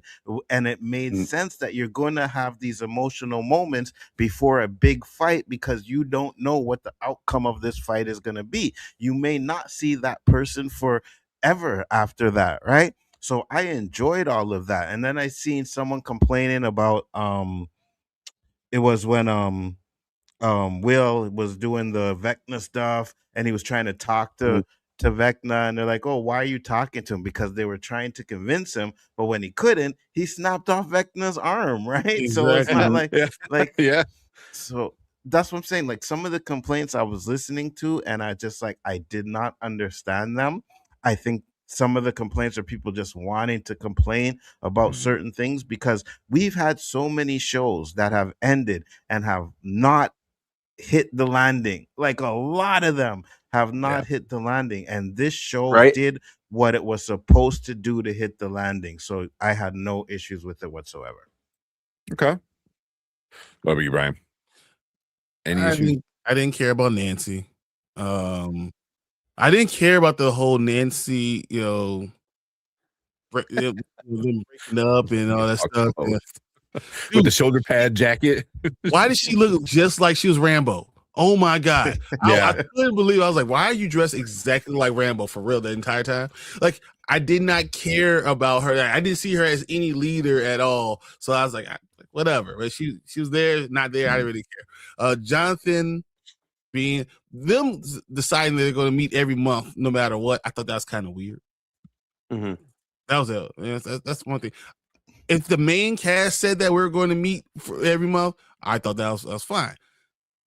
The others, I was like, whatever. But that's not a complaint. It's just like me saying, whatever. I didn't care, but they didn't resonate much with me. Yeah, they were the secondary group. Yeah. So like they were tertiary, because I was real more in the Jim and Joyce, with David Harbour and Winona Ryder. Like those were like, I cared more about their lives than I cared about the ancillary. I liked Steve, I liked Robin, but I really didn't care anything about Nancy. Nancy could have been there or not been there, and I wouldn't have cared at all. And Jonathan, there's scenes where he was there, and I was like, oh man, who the hell is that? But that's more about the character overall, and that has nothing to do about the finale, really. So I really don't. It is what it is. I think I enjoyed the finale so much that I just don't have any complaints. Yeah. Okay. What about you, Brian, man? Any issues? I didn't have any glaring issues. I think that I do agree with Brian that Nancy could have been completely omitted or her scenes cut, and it probably wouldn't have made a whole lot of difference. Same with to an extent, same with Jonathan, but they're necessary characters just because they were there from the beginning. So I get it. But that's not anything again. That's not anything about Natalia Dyer's acting or Joe Keery's acting. They were both very serviceable. It's the character. It's the characters. They were just such a non-presence, I thought. Yeah, that's what I thought. And Lauren said, "Hey, 20 people didn't need to be in the Upside Down." Yeah, there was a lot of people in there, man. There was a lot of people. Yeah. We had a truck full. They had the kids. Where are the seatbelts? That's my complaint. Where are the seatbelts with these kids in the back of the truck? Yeah. Seatbelts in the 80s? What? Yeah. But yeah, I mean, I didn't have anything that really like glaringly stuck out where I'm like, oh man, why didn't they do this? I'm not like a diehard fan, so I'm sure like some diehard people I saw online is like, well, blah, blah, blah is still in jail and we didn't get anything about him or this or that. I was like, I'm cool with that. I don't care, do much. People are like, oh, what's going to happen with Linda Hamilton's character in the military? I'm like, she's in the military. She's going to go back to being the douche? Yeah, go find out another, she's going to go team up with the dude from It, Madarian. Do some other stupid shit. Well, she's going to, give birth to John Connor, and then she's going to go Terminator. It's the alternate Terminator universe. Yeah, I mean, so I was like, yeah, I didn't really have like anything that like, stuck out where I was like, oh, that's a major plot hole, because for me, I was like, yeah, I get they had to finish everything, so like, a character they talked about in like season 1, like whatever, I don't care about that. So or characters that we just got in this season, like why do we care about where their ending is? Like, I don't care what happened to Linda Hamill after it. I didn't care.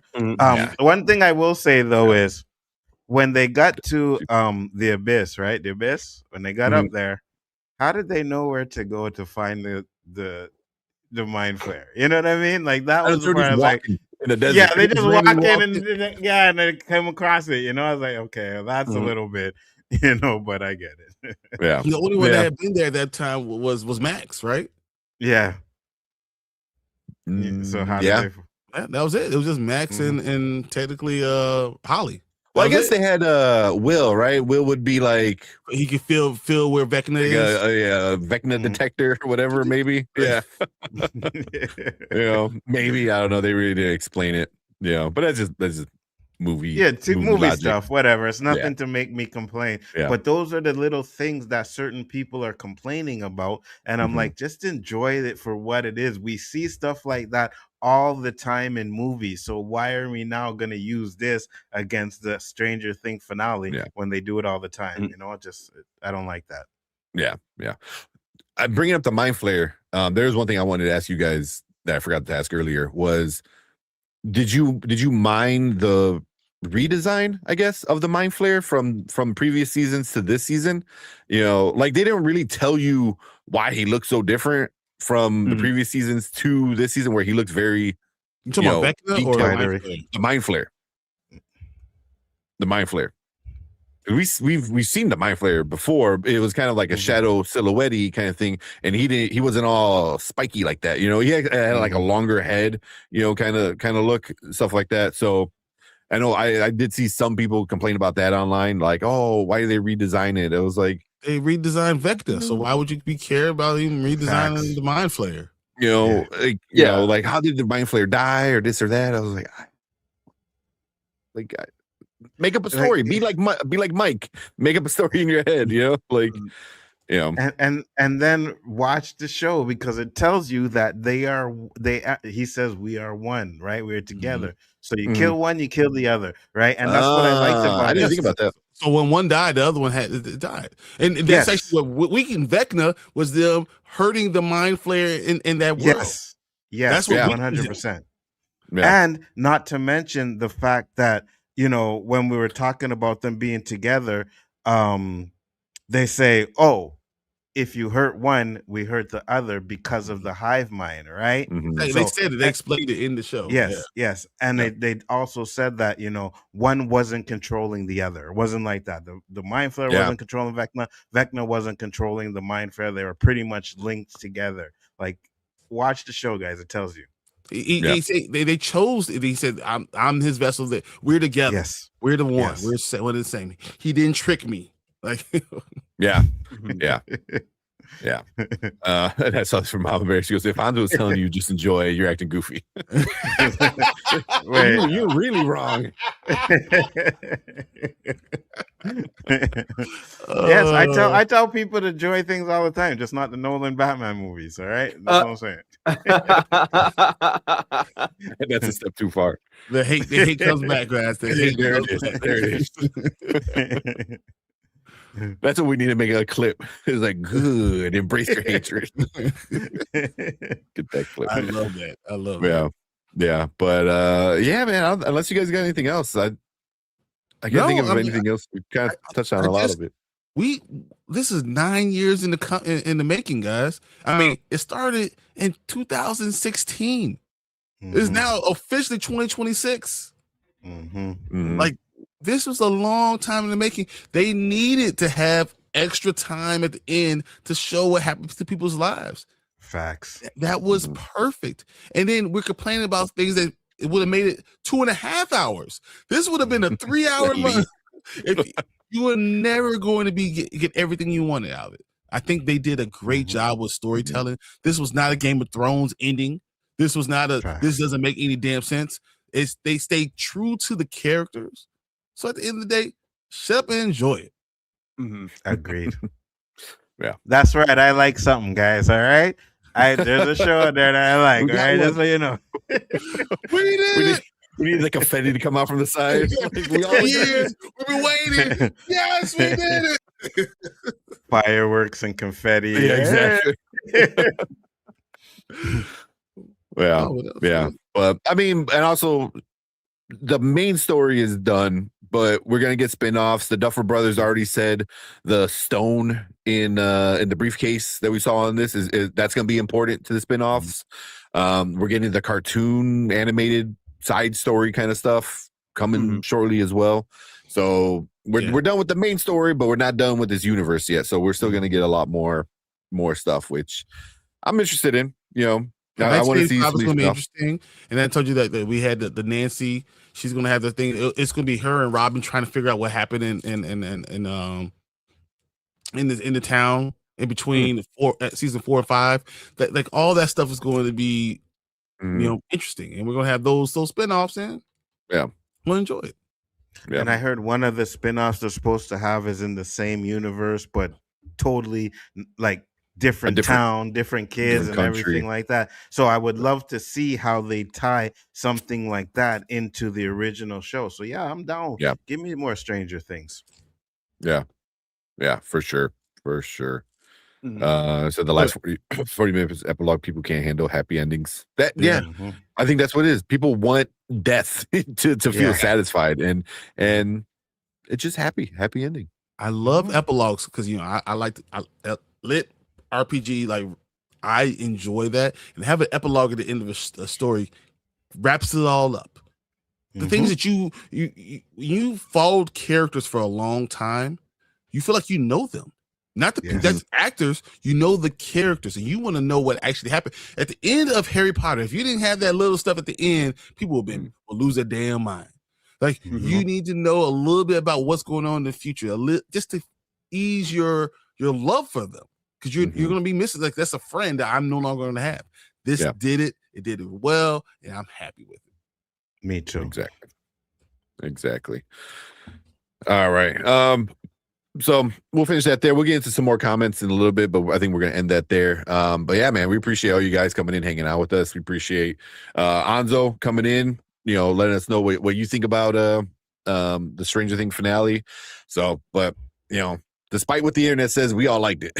We all liked it a lot. So Yeah, definitely a very fitting ending, like Brian said. But we want to hear from you guys because I know some of you guys in chat really didn't like it either. So if you're watching on replay, leave a comment down below. Let us know what you think about this finale. Did you like it? Did you hate it? Any cool theories? Do you believe?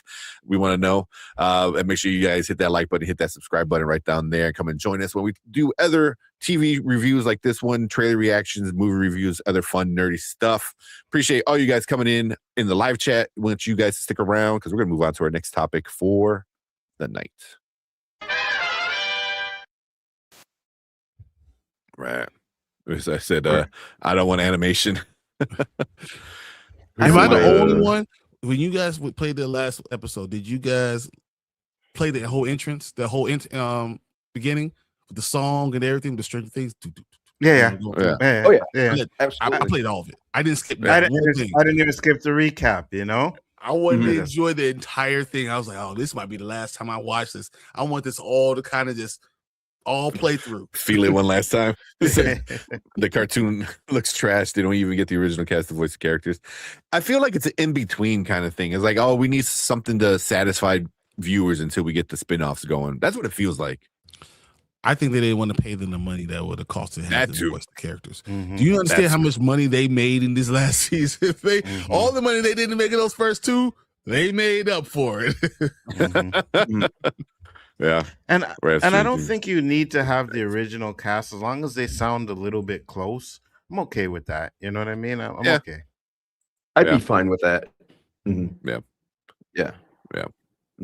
And then I know Overthorian, you were in chat. We were trying to just stick to the topics, but I saw you talk about Project Hail Mary.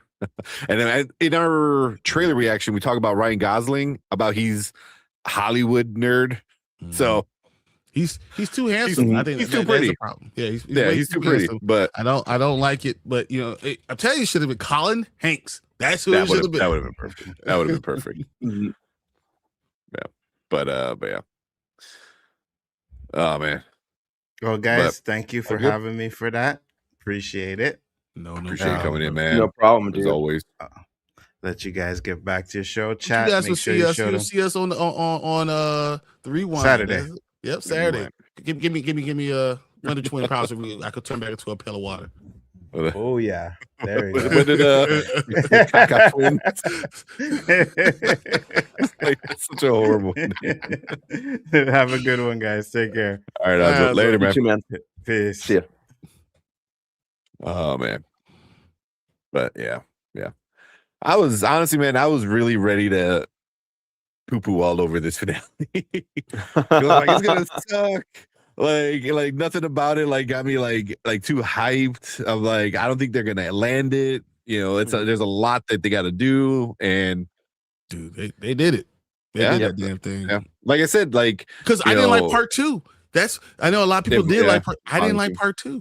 I was very middle of the road on part 2. I think what I'm gonna do, maybe like Saturday morning or something, I might just rewatch the entire the whole thing in its entirety just to see if it flows any better. But I was kind of indifferent when it came to part 2 upon first watch, but I might go back and revisit the entire thing as a whole.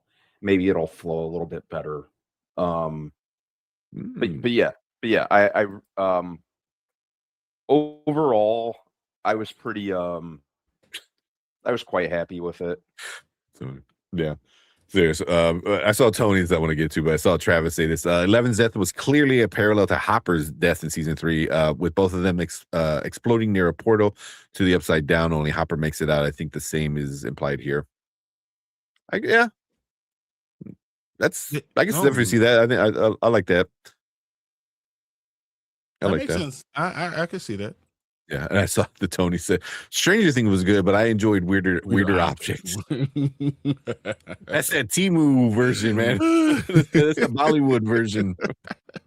That's definitely on Temu. It's like always free. Yeah, what's that? Not Roku. What's the other one? Oh my God, what's it called? The free cable guys. Come on, you guys know what it is. Yeah, Come tell us what it is. I can't think of what it's called. man. Tubi, there you go. Thank you, Angela. Tubi, Yeah, thank you, thank you. I'm like, come on. Oh man, It's Tubi, Stranger Things. That's what we got. That's weirder objects. Instead of 11, you get like I don't even know. 12 and a half. 12 and a half. You're 12 and a half. Oh man, yeah. Make Mr. Doubtfire Richard McAdams dressed as a man. You know what? I can actually see that happen. I can actually see like a Mr. Doubtfire. I can 100% see that. I don't want anyone to touch anything Robin Williams because Robin Williams is a superstar and I miss him. No, all the time, man. All the time. Like he's one of the. I think he's one of the best actors that we never talk about. I mean, all together. I'm not talking about just one thing. Period. Great actors. Man. Miss him. Yeah. Doom Prophecy's coming back this year. Yeah. They were filming season 2 already. So, yeah. Yeah. I hope season 2 might be better than season 1. I think ended good. It just was a lot of nothingness in the middle. You know, it was so bad for such a long time. Yeah. I was like, this is awful. Great start, great ending.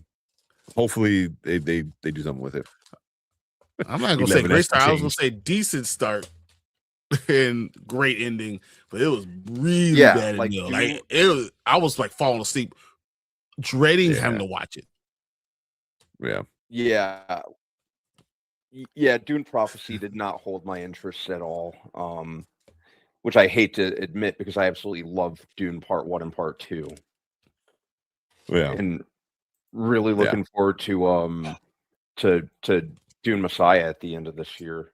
I cannot wait. Is it gonna get steamrolled? Is it gonna get steamrolled? I don't know because a lot of people. Yeah, I think, but a lot of people are hating on Doomsday. And I wonder if that hate translates into, well, I'm going to see this movie first before I see this movie. Dude, they're all going to go see it. The reason they're hating on it because they're all going to go see it. Matter of fact, we need to watch the Thor trailer right now so we can talk about why they're all going to go see this damn movie. Can we rent a theater and just watch both movies back to back? Like, can we just do that? I would do that. I'd be totally down with that. Rent a theater. All right, like we'll flip a coin to watch one, and then we'll watch it with like a I don't know. However long it takes them to switch reels or whatever. So like maybe a 30-minute intermission between, go use washroom, shut your legs, get some new food, and then boom, next movie. Like I would want not even question. Yeah. I'd be totally game for that. Yeah. It said I saw this when she was low key when Tony said that. I looked up I think it said weirder objects. I was like, what the hell is that? Oh man, Tubi has a gorilla glue girl. Really, gorilla glue girl. Man, that sounds right. That sounds about right. Yes, it's horrible. It's horrible. Tubi got me getting some stuff, man. They on a $12 budget. I think we could go make a movie for Tubi. Oh, 100%. Hater, dude. I hear you, but for real, let's watch. Let's look at this trailer. Yeah, honestly, I think watch the trailer and don't tell me that you feel something. Yeah. Dr. Owens. A lot of people are complaining about Dr. Owens. Avatar. Yeah, Avatar's gonna make a. It's gonna make a bill. The fact that Zootopia 2 is now the highest grossing animated movie of all time. No, it's the highest grossing Disney animation studio because technically Inside Out 2 made more money. So far, right? So far. Yeah, because I think Inside Out 2 is at 1.56. Oh, it's gonna blow past that shit. Right. Which that makes it, but then also, like you said, The Lion King. But a lot of people don't qualify that as animation and not as it's huge. It's realistic animated, so it's not like full animated. It's something weird with Disney doing some stupid shit. Because I think Inside Out 2, I think is almost 1.7, right? Is it 1.6? Damn, I thought it was 1.56. But if it's 1.6, 1.698. That's gonna be hard to get to. That's because I believe that's the highest grossing animated movie ever.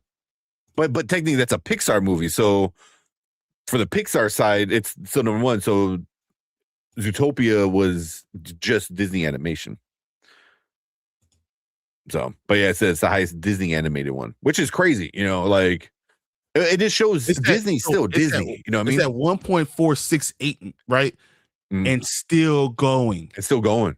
It's probably, especially when China and Japan are done with it, it's gonna get close. It's gonna be about 1.7 is about where it's gonna be. It's gonna get close. Even who's it? Zach Attacks. I think he posted in our Discord group that he was seeing it today. So people are still going to see it. Yeah. Frozen 2 is number 2 now. Yeah, Frozen is number 3. Yeah. I think Zootopia is number 5. So you got to figure 4 of the top 5 is just 2 franchises. It's Frozen and Zootopia. At least for Disney animation, that side. I didn't think Zootopia 1 was as good as those other 3. Zootopia 2 is off the damn chain.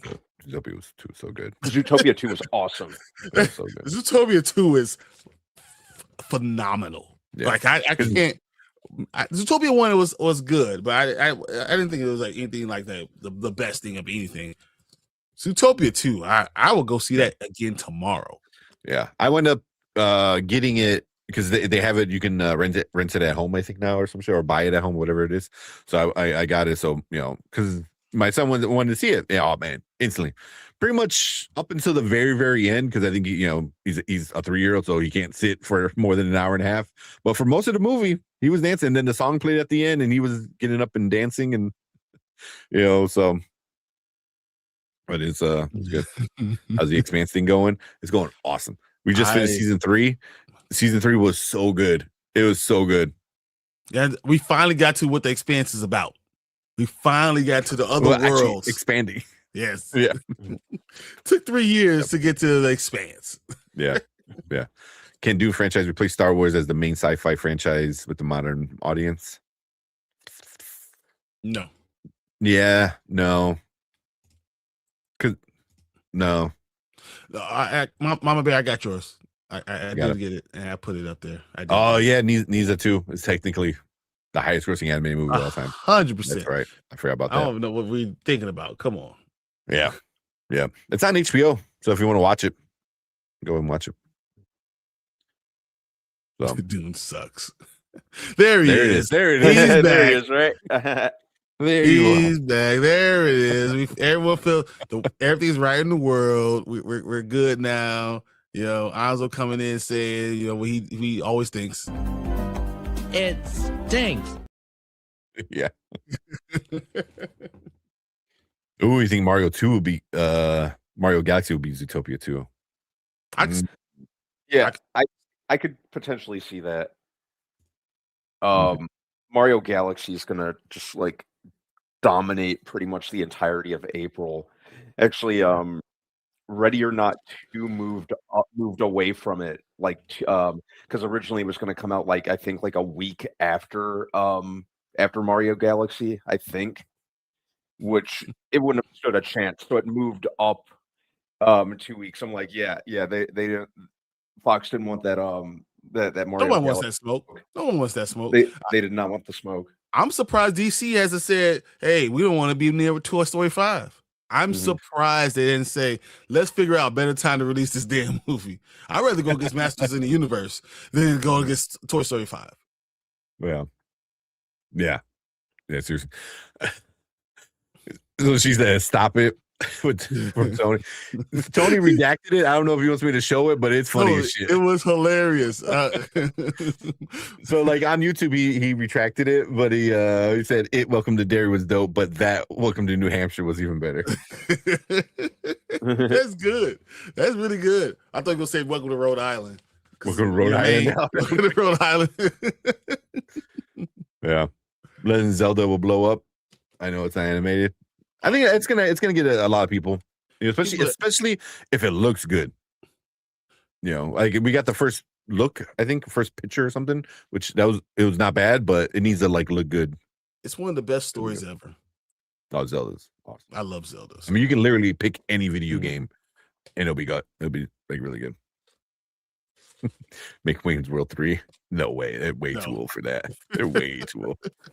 Tia Carrera is way too old. Mike Myers way there. They're all like way too old, man. Oh man. All right. Let's check. I'm sorry for that. Arrival to Rhode Island. Arrival to Rhode Island. It looks interesting. I like that one. Oh man, we need to make t-shirts with that shit, man. That's good, Tony. I love that. To be that. Arrival to Rhode Island. Instead of a clown, I don't know what he would be. A mime. A mime. It's stuck in the box. What's in the box? Man. That's funny. That's funny. I like that. Man, I gotta do that. I gotta take because it was that Arrival to Rhode Island and do it all in like, Welcome to Dairy font. All right, let's watch this. I want to see this trailer. So, in trouble. He's sitting up, looking at you. What is that? I figured Lucas. No. Oh no, I was taking a picture so I don't forget that saying. Let's see if I can make something out of it. Let me get this ready. Dude. Oh no, I was putting him to bed. He was being a little brat, man. He was, because he was laying in the bed with us, getting ready for bed because he's not feeling good, and then he kept fucking with me, kept tapping my glasses. I'm like, stop, and they kept like messing with me. I'm like, and then finally, like, he did something, and I was playing a video game on my phone, and I messed it up. I'm like, go to bed now. And he's like, no. I'm like, get your ass to bed. I was like, I don't care that you're sick. You've become such a good dad. I would have picked his ass up and just dropped him. I do. Oh, man. I do it with my little one, my girl. Oh my god, me and Kaylee. She used to just do things. She always pushed the envelope just a little bit too much. So I pick her up by a little butt and take her and put it in her good little crib. See, like, he knows when I'm like mad because I get, you get that different voice, Mm-hmm. And he like looked at me and like, he was like, oh. He was like, no. I'm like, get your ass to bed, not like way more aggressive than that. And he like looked at me and just like rolled over into his bed. That's what you like, say. Get your ass to bed. Yeah. She's afraid of when I do it, but when her mommy does it, all of a sudden it's funny. No, when she does it, she's like, where the hell did this voice come from? It's like the demon from the abyss comes from. Like, Lord Jesus Christ. Like, all right, you're right. Oh man. All right. Let's check out this trailer. Oh, let me give a piece of tissue. There it is. I'm like, where does the asset? All right, let's go. All right, what is up, Pokemon Spoiler Kings? We have a trailer reaction for you guys. So this one kind of leaked a few weeks ago at this point, but Marvel put it out. It is the Avengers Doomsday Thor trailer. I know we talked about the Captain America one, or Steve Rogers one. Never mind. Brian's internet said nope. Then nope. Like, oh crap. I know, right? What? Welcome to Chicago. I got kicked. Chicago. What the hell? I kicked everything out, man. I was like, what the hell happened? Oh man. Trailer time. Thanks for trailers. Got you, Akers. I know Collector was looking for some trailers too. I'm like, what the hell just happened? I don't know. All right, hopefully. Try it again. We tried this before. It was working fine. All right. One more time. Remember last time we did it, it was like they kicked you out like 3 times in a row or something. Man, I don't even understand. Oh, she's boo. Have you guys seen the trailer? That's what I want to know. If you haven't seen the trailer, I'm curious. All right, well, let's check it out. It's a quick trailer. Yeah, it's real quick. Yeah. Let's try it. Try it one more time. All right, what is up? Welcome to the Spoiler Kings. We got another trailer reaction for you guys. This one is from Marvel Studios. It got leaked a few like weeks ago, maybe at this point. But it is the Doomsday Avengers Doomsday with the Thor. So we already got the Steve Rogers. We talked about the other one with the X-Men, but this is the official trailer, so we don't have to hide it anymore. We can actually watch it. So let's check it out and see how it is. Father, all my life, I have answered every call to honor, duty, to war. But now fate has given me something I never sought.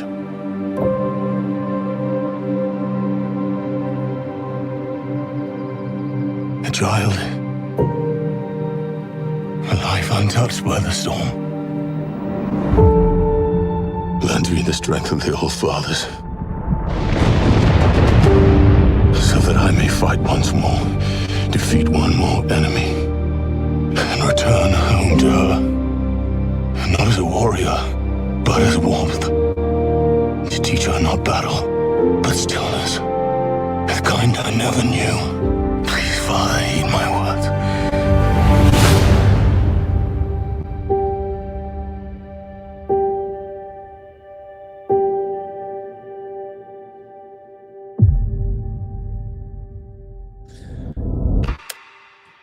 Go with the clock going. Yeah, I like that it's a literal doomsday clock. Yeah, it's pretty cool. You know shit is real when you have a literal god praying for his survival. Right? So yeah. And the Russos have always like pretty much brought my favorite content when it comes to Thor. So it seems like they're bringing back serious Thor, which we definitely needed after Love and Thunder. As my mom has said in the past, they just made Thor too much of a goober. That's what my mom likes to say. Yeah. This is probably my my second favorite of the trailers so far. I like that we have short hair Thor back. Yeah, right. With the Infinity War look. Yeah. What do you think, Brian? For me, I don't know. Like I was one person before I had my daughters. And soon as I had my kid, my first child, I remember praying to God and saying, like, I don't care. You can do whatever you want to do for me. Make sure I'm here for this little girl. I will do anything to be for this little girl. And like, you can challenge me, whatever, and make sure I could come home every day to be in her life and to raise her. And so it resonates big for me. Because, you know, when your daughter is just different because you are her protector. And as I've seen her grow, you are her knight in shining armor. You are her everything for that. So when I see that in him praying to Odin, Thor praying to Odin about that, it just means something a little bit more. And the idea for me having to be the protector, having to be that for my daughter. And then he said not to be there for anything else, not to teach her war, to teach her everything else. Yeah. That got me. Not to teach her like the war that I had to grow up with. Not to do that. To teach her about love and all this other things that are out there. To be there for her. That hits me. That hits me hard. And I think that matters.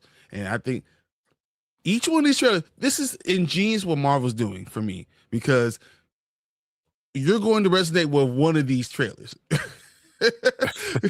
Hopefully, there's something like you like Steve Rogers because you think Captain America is the greatest thing of all time. Resonate with the first one. The second one, you got Thor. The being the father, the idea of I will give everything. I need one more battle because this is going to happen, and he's probably going to die and not make it. That's going to be one thing. We talked about it before. The X-Men, you're going to hear, you just love X-Men. That's just what it is. Or 4, we're going to be talking about Wakanda, and you love your Shuri and all this stuff. Or 5, because we're going to get a 5th trailer. I heard we're getting a 6 now. The 6. I heard 6 today. This was what's going to happen. They're going to find a way to get you to resonate with something for these trailers. And I think that's what it is. There's something for everyone there. Yeah. And this one got me because of who I am. Yeah. Mm-hmm. Yeah.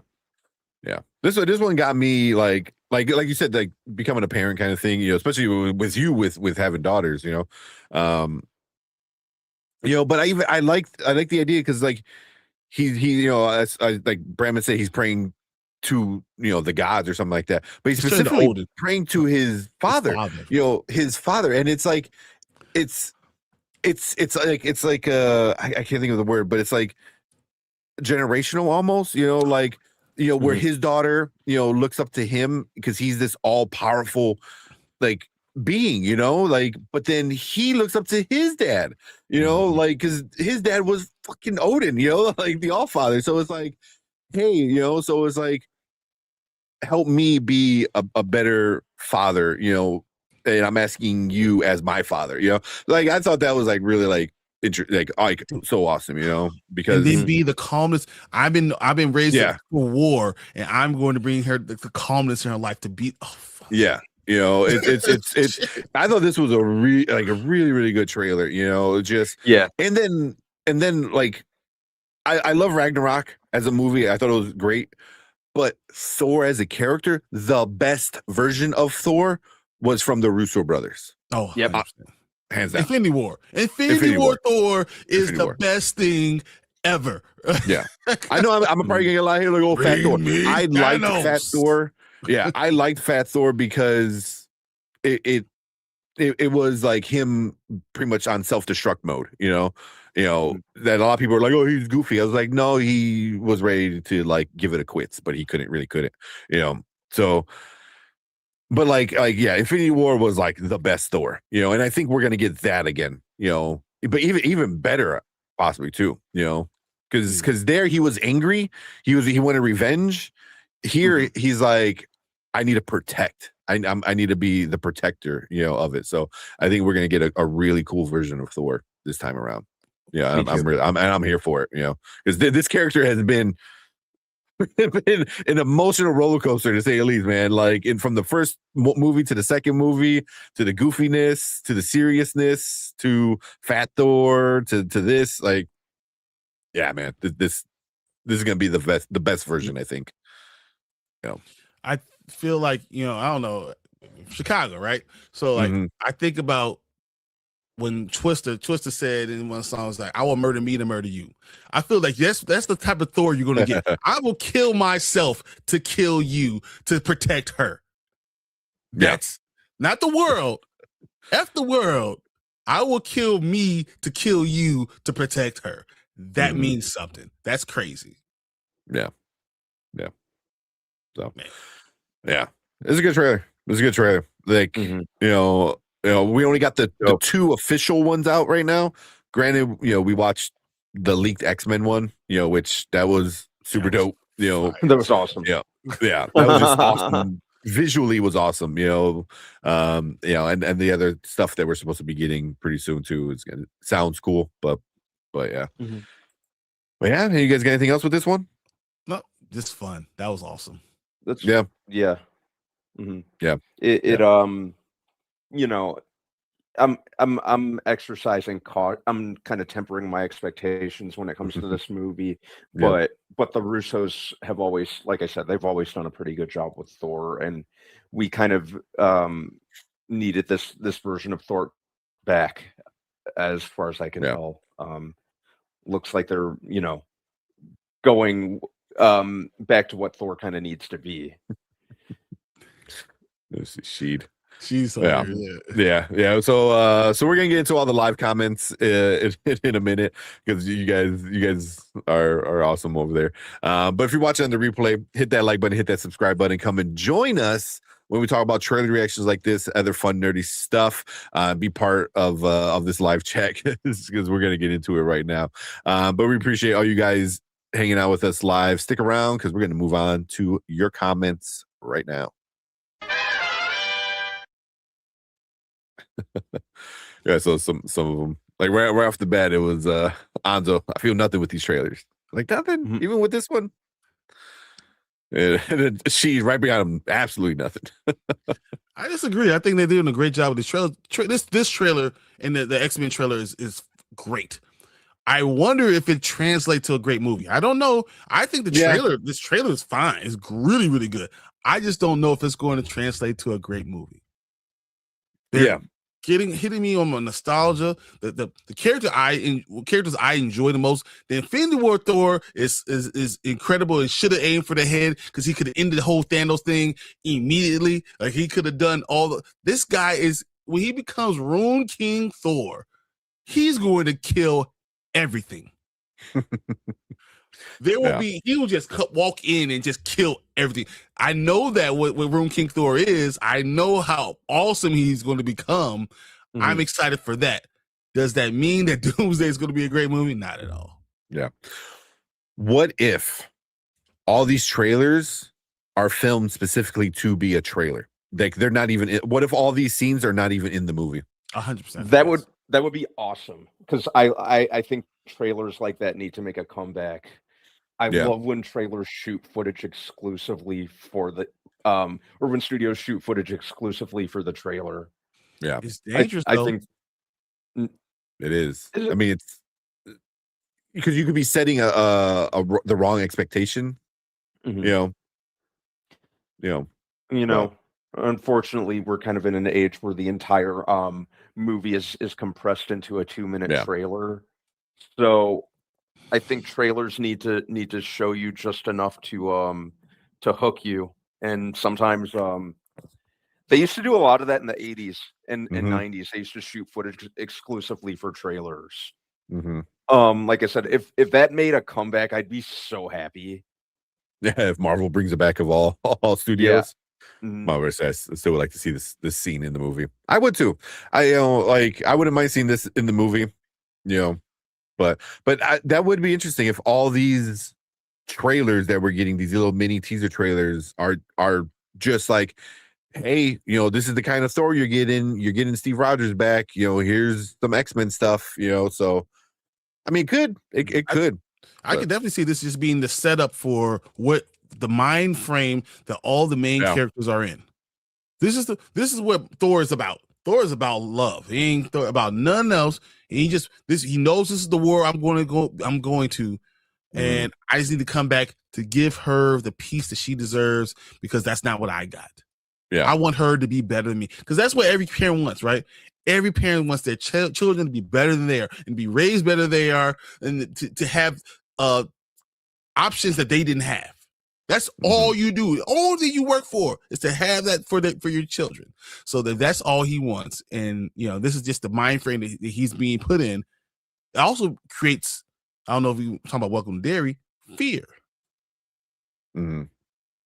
Thor by himself, I don't think I've ever seen him fear anything. Yeah, I would say the closest thing would be losing Jane again. And that would probably be the closest thing that we've seen him afraid of. Was losing Jane like to death. Yeah, I think that this is something that we talked about. I think actually Ryan Reynolds said it. I love my wife more than anything in the world, except when my kids were born, I would use her as a human shield to shield from my kids. That's how what love for your children is. Like I would throw her in front of the bus to block for for my kids. That's what real love is. That's what real kids bring. So yeah. Oh, I love you. Yeah, Blake is pretty cool. But I'll use her as a human shield for my children. I love you. You're number 3 on my list. Exactly.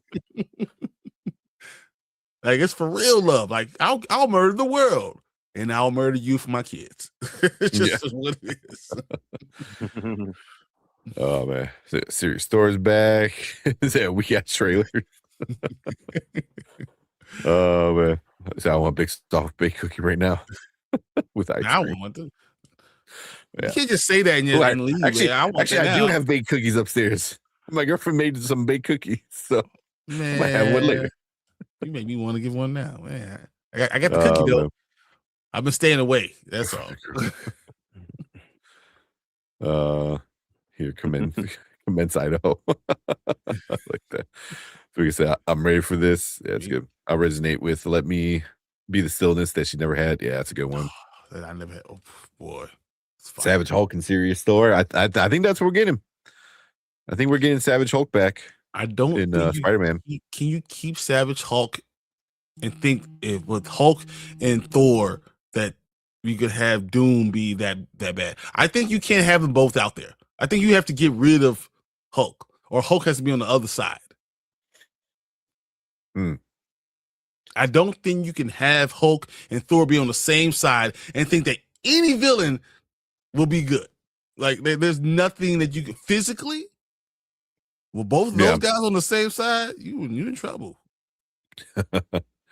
I mean, it could just be like Doom is that powerful. You know what I mean? That you get like the two kind of max, versions of those characters, and Doom is still like. They tried to do that with Thanos, and what all it did was depower Hulk. Yeah, I don't know. That's my biggest issue with those two movies. They're like, really, you made the thing that gets angry. You made him afraid where he doesn't want to fight. I was like, come on, come on, man. Like, yeah, they were murdering a character. Like, I think you have to put Thor and Hulk on different sides. You just can't. If they're going all out. Oh, and the Sentry. Ace, you're right. And the Sentry. But that's what Sentry has to be on the other side too. Like you have to have them going against each other. Like you cannot have all these people going against one entity. Doom has to have his own team. Because if those all turn around and look at Doom and say, "Oh, we're going to kill you," you're not going to win. Yeah. You got to be outside the story. You can't be in the story. You can't be part of it. I can see that. I wonder how they'll handle it, because I know the Russo brothers don't really like Thor, or not Thor, Hulk. They're like, we don't know what to do with him. I was like, I think you get rid of Hulk during Spider-Man, and that he's somewhere else during this whole thing again. That'd be cool. That'd be interesting. Said Fat Thor and Thor Love and Thunder are the same. No, they are not. They are they are not to me, man. Like Fat Thor, I was able to like understand Fat Thor. Thor Love and Thunder was just him being goofy just to be goofy. Like Fat Thor that was a man depressed. That was a man like not knowing what to live for anymore. And yeah. I've met people who were Fat Thor in real life, you know what I mean? So it's like, yeah, Thor Love and Thunder, that's just but I don't like goofy. I didn't like Fat Thor being the punchline of so many jokes during Endgame. Yeah, that was the problem. Like it wasn't that he's Fat Thor and he's depressed, it's the fact that you have him fall asleep during meetings and all this stuff as a punchline, not as in depression. Yeah. If that that makes sense, Yeah. And I feel that's part of Tony, because Tony kind of like, makes fun of everybody and everything and stuff like that, So, yeah. Well, still we got straight. Mama says the parent hits hard. It does. Yeah. Yeah, that's just what you want more than anything in the world. Like Anzo and Sheet are teaming up. Oh no, guys. Now we got real Wonder Twins, huh? Form of a hater, and the other form of I can't talk about Sheet. I can talk about Anzo because I got to talk about Anzo. Come on. That's it. I was not a fan of the Lebowski Thor. Yeah, because they call him the Lebowski Tony does, right? In Endgame. Yeah, Tony calls Yeah. him Lebowski. Yeah. But also, like, the Lebowski is like a lot different because they both don't care, but Lebowski is like doesn't care, but he's not depressed. Where Fat Thor was definitely depressed and didn't care. Very much so. He was depressed. Didn't they nickname him? Like, wasn't his official nickname by the filmmakers Bro Thor or something like Bro that? Thor, I think so. Yeah. Yeah. I was more upset at who is it? Taika Waititi voices him. I can't think of the Rock dude. Korg. Yeah, I was more pissed off at Korg not trying to help him. Instead he like pushed him like, oh yeah, come on, let's play Fortnite. It was like, I'm like, no, if you're his friend, you should like, hey man, how about we get out? Like Valkyrie was like trying to get him out of it, but when you have like two group of friends are like, nah, fuck that, let's drink and smoke and play video games all day. You're like, oh, well, you do know that. I mean, there are friends like that. Come on. Oh, 100%, 100%. Misery loves company. You're like, well, I got nothing going on, and you're depressed, so let's just drink and play video games all day. Mm-hmm. Yeah, the worst thing you could have. Yeah. What's up, Jason?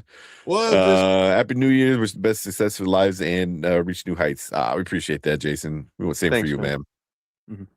Same for you, man.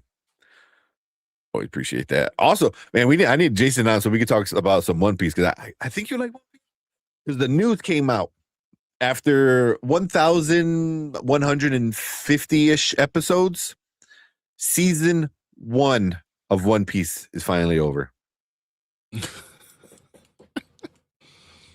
Season 1 of One Piece is over after 1,150 episoses. That doesn't even make sense. I'm done. No, that's insane. So now that's it. It's because now everything after this last arc that just finished is going to be in a seasonal release. So you're going to get X amount of episodes, and you get some time off, and you get X amount of episodes, time off again. Because before they just did 1,100 episodes like nonstop. Well, I won't say nonstop, but they was just like no planned break. All the breaks were unplanned. So you get season 1 of 1,150 episodes is season 1. I need season 2 to be 12. I think they're saying season 2 is going to be like 18 episodes or something like that. Season 2. But it's so weird, like even saying seasons for One Piece because it's just not doesn't feel real. It's a run-on sentence. That's all it is. Exactly. And it's an oxymoron. I was like, what? Hulk is burrito wrapper soft. Oh man. It said, by the way, I remember when you guys reacted to that Primate and you said it looks actually cool. That's great. And I've seen it as a 92% of Rotten Tomatoes. That's so crazy. Because it looks like it's gonna be like a stupid fun time. Like you're gonna go there and laugh and just yeah. Like you're like crazy. It's gonna be so stupid. And it's also coming out in January, so what else are you gonna watch? There's only so many times you can watch Stranger Things. Looks like Cujo with a monkey with a chimp. Yeah. Hey, I just want to know why. Don't be mad at Bubbles. I just want to know why. I want to know what makes him turn. My theory is it's a fake monkey. But not fake monkey. It's another monkey. Like another monkey killed him and replaced him, and we don't know the difference. My theory is he gets rabies. Oh, that would be so lame. He has rabies. That's it. And he just goes feral. What are you, Bram? Any theories on why the monkey goes crazy? No. B. Well, didn't they show in the trailer like something attacks him or bites him? Kind of, yeah. Something in the trailer they showed I think they showed something like biting him or something. He gets rabies. He's hurt for a little bit. I'm not sure. You know how rabies gets into the brain. Mm-hmm. Yeah. Mm-hmm. that'd be nice. Yeah, like I said, it's basically going to be Cujo situation. Caesar Yeah. sent him from the future. We'll see. But Yeah. but I hope it's not. I hope it's not exactly like Cujo where it's a bat. Oh my god. No, what if it But, is Cujo that bites I don't know. the monkey? Full circle. I think it's going to be something like a raccoon. Oh, that was so lame. Something real simple like a raccoon. He's going to have to take Yeah. out the garbage. The raccoon jumps out to get him. Damn you, Rocket. Oh man. Who guesses Bill Gates? Colin Hanks. There you go. Colin Hanks should be everybody. Let's go. Yeah, unless they do something stupid like they did with the Apple dude. Who they get Ashton Kutcher. Steve Jobs. Steve Jobs. So he actually did a pretty good job, but he looked nothing fucking like Steve The chip is really Pennywise. Yeah, they just rushed that movie out. The Ashton Kutcher Steve Jobs movie. They really did not waste any time trying to capitalize on that man's death. Yeah. Well, there's another Steve Jobs movie. Who was it? Yeah, was it Michael the one with Fassbender. Michael Fassbender. Yeah. Yeah. That one wasn't great either. Mhm. Actually, I thought the Ashton Kutcher one was better than the Michael Fassbender one. Oh man, maybe a chimp from Hawkins. From the upside down, that's what Or happens. upside down comes and gets him. Oh my god. I'm telling you, it's gonna be a raccoon. He's gonna be taking out the garbage, and the raccoon's gonna jump out of the garbage and gonna bite him. And he's like, "Oh no!" Because he was such a good chimp. He was doing all the good things, and he turns into this evil thing and kills everybody. I don't know. It's I gonna mean, happen. you're probably right. It sounds gonna be like just silly like that anyway. All right. Yeah, we'll probably talk Fallout and what's it called? Mhm. Percy Jackson. Did a new Percy Jackson drop yesterday? Yeah. Oh shit, because I didn't even see that one. Oh, you didn't see the Percy? Oh, Dude, yeah. I saw episode 3, right? Oh, Yeah. So this was Percy episode Jackson, 4 just dropped, Yeah. right? Yeah, and I didn't even see that one. I forgot. You didn't see it on the boat, on the ship. Yeah, wait, I did see that one. Yeah, that's the last one. I'm Yeah. And then Yeah, and, I'm and actually- dealing with They Enter the Sea of Monsters. Yeah. Yeah, I seen that one. Yeah. Okay. That's 4. yeah, Isn't it? Maybe. I'm actually gonna rewatch it. Yeah. Yeah, the Spa. CC's Spa. Yeah. Yeah. CC's Spa Okay. just came out like 2 days ago. Yeah. Okay. Oh shit, then I'm caught up. Never Yeah, 'cause mind. you won't see January 7th, you won't you see the next one. Okay. All right. Let's get out of here. Yep. You guys, by the way, chance to watch the Wonder Man trailer? No. That's 'cause what I'm saying. We gonna got the watch one that we got right here. right now. Yeah. Get that ready. Hopefully you don't kick out Brian again. I hope it actually, you know what? You can go ahead and kick me out. It's fine. I won't hate on it. It's fine. Yeah. All right. Yeah, just like Anaconda is about people remaking Anaconda, probably will have him watching Rise of the Planet of the Apes. See his owner as a villain. That'd be funny. He's getting angry, more and more Mighty angry. Joe Young.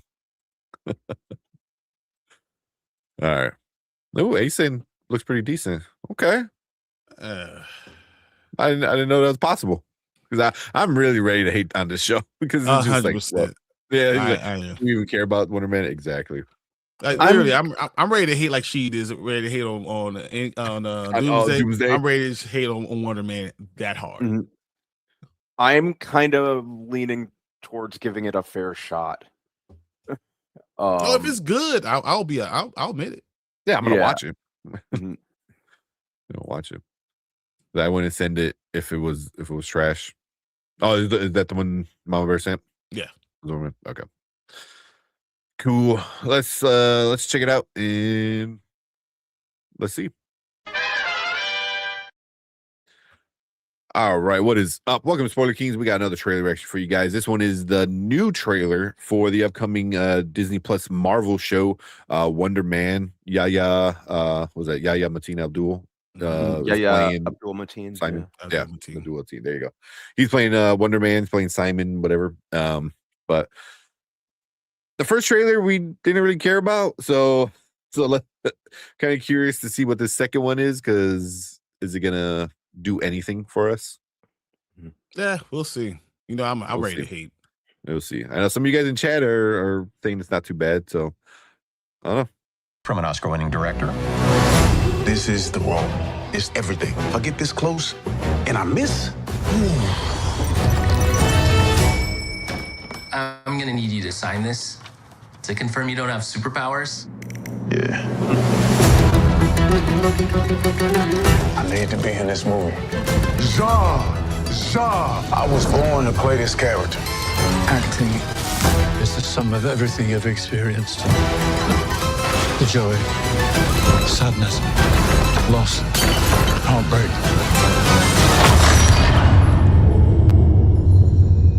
Ooh. The Department of Damage Control considers Simon Williams an extraordinary threat.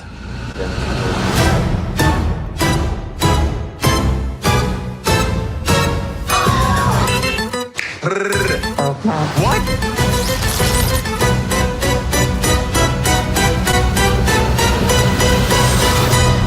Are you gonna use super speed or what? I'm gonna use my car, Trevor. Does that mean you do or do not have super speed? Let's go!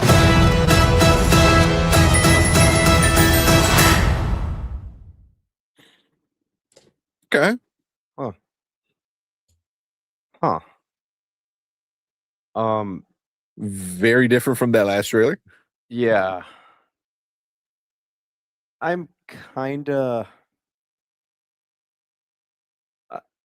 I'm kind of on a little more on board with each thing that I see for this. Freaking Damage Control, isn't it? I hate that dude from Damage Yeah, he's a Control. piece. He's just just such a smarmy little prick. Yeah, right. The vibe that they're going for seems interesting because it seems very almost like a sitcom, which I think is interesting. And I like the talent involved. I love Yahya Abdul Mateen. I've always loved Ben Kingsley. So I'm curious about this the more that I kind of the more that I kind of see about it. Yeah. And I'm by no means a Wonder Man reader. He's never really been a character who's even kind of showed up on my radar. But maybe this will kind of spark my interest in the character. Like I said, my big draw is the talent involved, and I like the whole kind of meta feel that they seem to be going for with it. So that may work. Yeah. So I'm definitely curious about it. Yeah. Okay. What about you, Brian? I'm still trying to figure out if I'm going to hate it a lot or hate it a little. That's why I'm trying to decide if it's going to be a hate it a lot or I'm going to hate this a little bit. I hate the premise. I hate the acting and all this other. I think it's going to feels very She-Hulky, and I don't want that part. I'm wondering if I'm going to enjoy the character eventually. I don't think there's any way, shape, or form that I'm going to like the show. Could I possibly enjoy the character? Maybe. It's a long shot, but maybe. I think that the idea of him trying to hide who he is to be able to fit a narrative, I could understand it. I won't like it. You know what I'm saying? Like, I think that's what it is. I think if I hate it only a little bit, that's a win for them. That's a win for them. I mean, but the fact that it's coming out in January just tells me that it's not going to be what I want it to be, and I don't even think they're counting on this being great. But I'm going to watch it. I'm going to watch it with an open mind. At least I'm going to give it a chance. And then if I hate it, I'm going to tell you I hate it. If I like it even a little bit, I'll tell you. But as of right now, I'm just trying to decide if I like it a lot or like it a little bit, or hate it a lot or hate it a little bit. Yeah. I mean, I gotta say, this was way better than that first trailer. This is way better than the first trailer. Because the first trailer, I just didn't get where it even existed. You know what I mean? It was like, is it like, obviously it's in the MCU because you got Trevor, but like, you know, like I just didn't get it. You know, here it's like, okay, like, you know, he has superpowers. You know, he's obviously got the, you know, strength, and, you know, I like Brandman. I have really no idea what, you know, Power Man or Wonder Man even. Power Man's fun. Does. Power Man's different. Power Man's way better. But Wonder Man, I just have no idea like what his power set is. I just really don't know anything about the character. And I think, you know, Kevin Feige and maybe the showrunners are banking on that. Like, oh, you know, that one person that knows Wonder Man very well, we don't care about him. We're gonna write this show for the 9 other people that don't know anything about Wonder Man. You know, and I wonder if it might work, you know, very much like Guardians kind of style, where like, yeah, some people knew who Guardians were, but, you know, I'm gonna do my own thing with it. You know, it could work. You know, all the actors in it are freaking amazing actors. You know, so it's gonna be acted well. You know, I saw somebody said it looks cheap. I don't know if it looks cheap. You know, it looks like TV.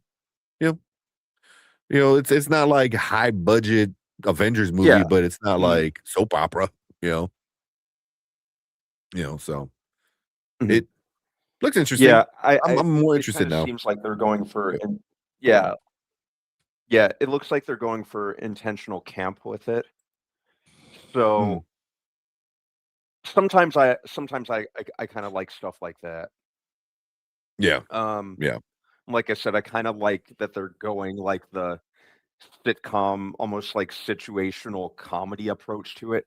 I think someone in comments mentioned Larry David or Curb Your Enthusiasm, which I can definitely see those vibes in the trailer. Yeah. Which I'd totally be game with if that's the feel that they go for, because I absolutely love Curb Your Enthusiasm. So but yeah, I kind of I like how self-aware it seems to be going. Yeah. You know, it's in the meta stuff. Meta can be funny, but it's also dangerous because it could really cross that line of being kind of cringy and too much, you know, like She-Hulk. Who doesn't hate Trevor? Yeah. Yeah. I think as a character. Hilarious. Yeah. I know Lauren said. I hate Trevor. He's interesting. He's interesting. Mandarin. Yeah. And we're gonna talk about that. And then when we have in Shang-Chi, I love every part of Shang-Chi except for when he's there. With the dog with 2 butts that he's talking to. Yeah. I don't know if I hate the character. He's definitely not my like favorite part of anything. But it's a interesting character, you know, and it's really interesting that Ben Kingsley would actually do something like that. Because the first time around was kind of interesting, you know, like he's this you know, actor kind of thing. I'm like, oh shit, that's weird, you know. But now he's been in a few things now. It's like, okay, what are we doing with this character? So it could be like a good end for maybe this character.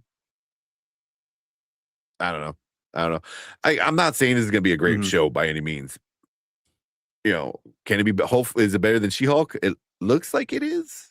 You know, but who knows? You know, we'll see. But I gotta give it. It's a better trailer. I'm way more interested. You know, after this trailer than I was after the first trailer. Yeah, and I mean, way more interested is like Yeah, absolutely. go from 0 to like 2%. Like, but I'm gonna watch it. Because what else am I gonna do in January? Gotta wait until March for all the good stuff to come out. But we'll see how it goes. But cool. We'll finish that there. We appreciate all you guys coming in, hanging out with us, watching this trailer. If you are watching on the replay, leave a comment down below. Let us know what you think about it. Did you like it? Did you hate it? You're somewhere in between. And let us know. Hit that like button, hit that subscribe button right down there. Come and join us because we're going to be breaking down these episodes when the show releases, and we'll find out if it's good or bad.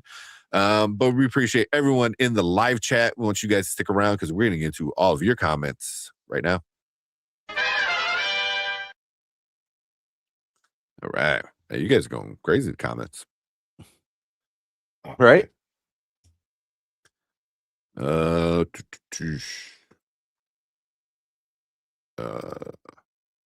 see. Acre said it looks cheap. I don't know if it looks cheap, but it's I wouldn't say it looks it's not for me. Yeah. Yeah. He definitely has powers already. Yeah. Which that's something they didn't fully Explain flesh out. what's going on. Yeah. Because they brought it up in She-Hulk where they're like, oh yeah, people have powers now. It was like, how? And then you don't want to tell them you have powers because of the court. What's it? The Accord. Oh yeah, the Accord. The Covia. This is Covia Covia Accord. Accord. Yeah. So you don't want to say anything because then you got to have 3/4 of a human Registered. and less laws and all that stuff. So Yeah. Yep. I wish they would give way more to Damage Control because they seem like almost in every Marvel Disney Plus show, and yet I don't remember an iconic scene from them. Yeah, I mean Miss Marvel was probably the biggest. Oh no, they were in the Spider-Man, weren't they? Yeah. Yeah, I think they were in the Spider-Man movie. So, well, yeah, because that's why Peter had to get a lawyer, right?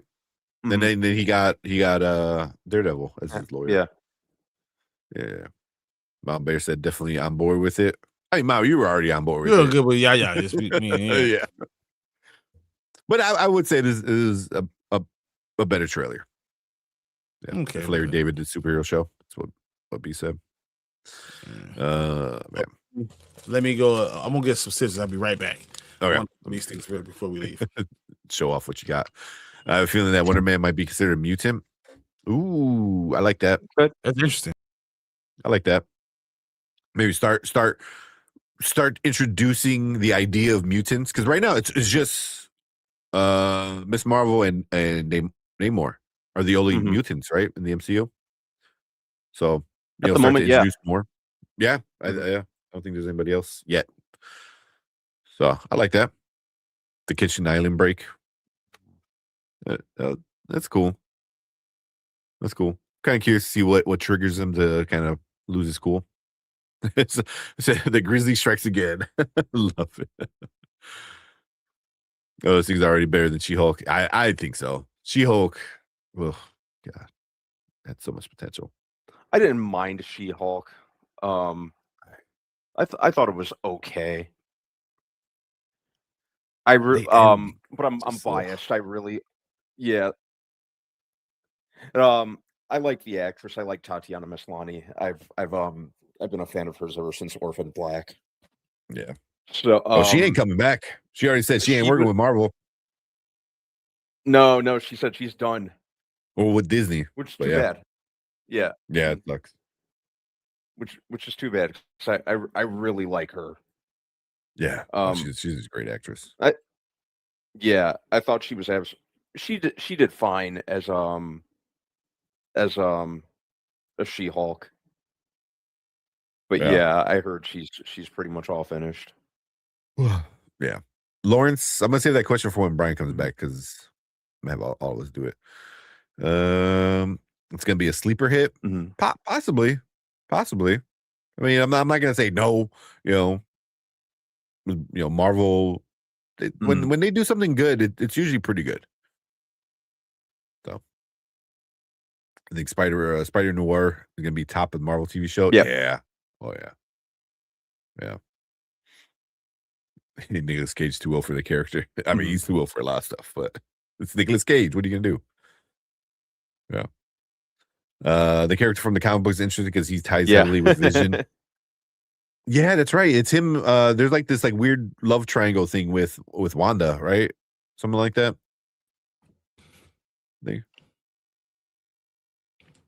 Oh shit, Scooby. Is there? I think so. I thought I mean, so. Wanda, you could do it even with Doom. I mean, she's been with a lot of characters, connected to a lot of characters. Yeah. You know what? I think technically, isn't Wanda a mutant then? Because of the show, you find out she had the powers before. Yeah. You know, before Wanda is. Yeah, she's definitely mutant. Yeah, so she's mutant, which means her brother is probably mutant too. Yep. Yeah. So you got four mutants in the MCU. So Wanda, Quicksilver, Miss Marvel, and Namor. Namor. Is that it? I feel like there's more. I forgot who said that Wonder Man could be a mutant. Oh, I think right before you left. Yeah. Yeah. I mean, he would definitely have to be a mutant. That's where he gets power from. Yeah. Oh. Yep. Jane show thing about superhero fatigue. Yeah, that's why it's kind of meta. You know, it's kind of, again, it could be funny. It could be poking fun at itself, which would be funny. But if it starts to poke fun at the fans, then you start to ride a really dangerous line of like, you know, upsetting, you know, the people who watch your shit. This shit sounds terrible to me. You know, but even then, it's like, so superheroes existed in this world before superheroes. You know, that's my thing. Is like, you know, because we never talked about any superheroes before we got Iron Man or Captain America. Like those two would probably be the two older superheroes of this world. You know, I don't know. He made me walk out of Iron Man 3. Oh yeah, exactly. I hate it. Oh my god. At the end, it was interesting. Like we got the real Mandarin. Yeah, I mean, yeah. Even then, I didn't mind the change. Oh, excuse me. Like the 10 rings were more like 10 bracelets than actual rings, but right, it worked. It worked. I didn't mind it. Here's what they say right now in the MCU so far, as far as mutants. Yeah, so Professor Xavier, because he's been in there since from Multiverse of Madness. Yeah. And Miss Marvel, of course. Mr. Immortal in the She-Hulk. Really? Yeah. I guess. Namor, of course. Yeah. Wolverine, because Deadpool, Wolverine, obviously. Deadpool, because Deadpool and Wolverine. Colossus, because we got all that. Yeah. All the Fox X-Men, whatever. Blah. Yeah. That's just all the Fox X-Men. Ursa Major. Who? In the Russian prison. Oh, with the Red Guardian. Okay. The Red Guardian. Okay. They're arm wrestling. Yeah. Scarlet Witch and Quicksilver. And that's it. Okay. I mean, I wouldn't count Xavier and all the X-Men because they're not from Fox. in that universe. Yeah. Yeah. You know. Yeah. Mr. Immortal. Yeah. I mean, I guess technically, you know, because he was the first time where like, oh, people have powers who aren't, you know, an Avenger, you know, so it was like that was the first time we got it, but they don't explain it, you know. So, but if he's a mutant, I guess, you know, but. And then to answer the other question, Wanda, number one, of course, is Vision, right? That's our number one person. Number two, Dr. Voodoo. She was a Dr. Voodoo a lot. Number three, Wonder Man. Yeah. She was with Dr. Voodoo a lot, like in a relationship. 100%. Oh, really? Yeah. That's a big storyline. I don't know why they. She was in Strange Tales with him. I think she was because they were talking about Sorcerer Supreme. The first kiss was an Uncanny Avengers number 30. Jericho and Wanda moved in together before teaching at Strange Academy. Oh, okay. And then Wonder Man, you know, she's it was briefly after she was in Rogue's body. He refused to give Vision his brain pattern again because he loved Wanda. Scarlet Witch and was Wonder Man's anchor that allowed him to come back to life, but she never really had a relationship. He's more about her than she was with him. One-sided. She's kind of with Ultron, which is kind of weird. I'm not gonna worry about that. She was with Captain America, and then Dr. Doom. Yeah. Damn. So, she got around. Yeah. Boy. So the only one probably more was Mystique. Yeah. Like in the comic books, like who hasn't she been with? What? Damn. She was with Cyclops too? That don't even make sense. Cyclops is same thing, man. He likes to get around too. It's a man whore. Like I love Jean, but I got Emma Frost over there. You know, Pryor somewhere. You know, floating around. It's like, oh, I'm so sad about Jean. Oh, you look like Jean. Let's go make you pregnant. Can you read my mind? Yes. Then let's go. That's the only prerequisite he has. He has some kink in bed where you have to like be inside my head. Oh my god. This Scott would too, man. 100%. All right, we'll bring this one. So Lauren said, if this doesn't have the Marvel attached to it, would you watch it? No. If it was just a generic superhero, yeah, no. You know, a random studio made it. Brandon, you would? I might.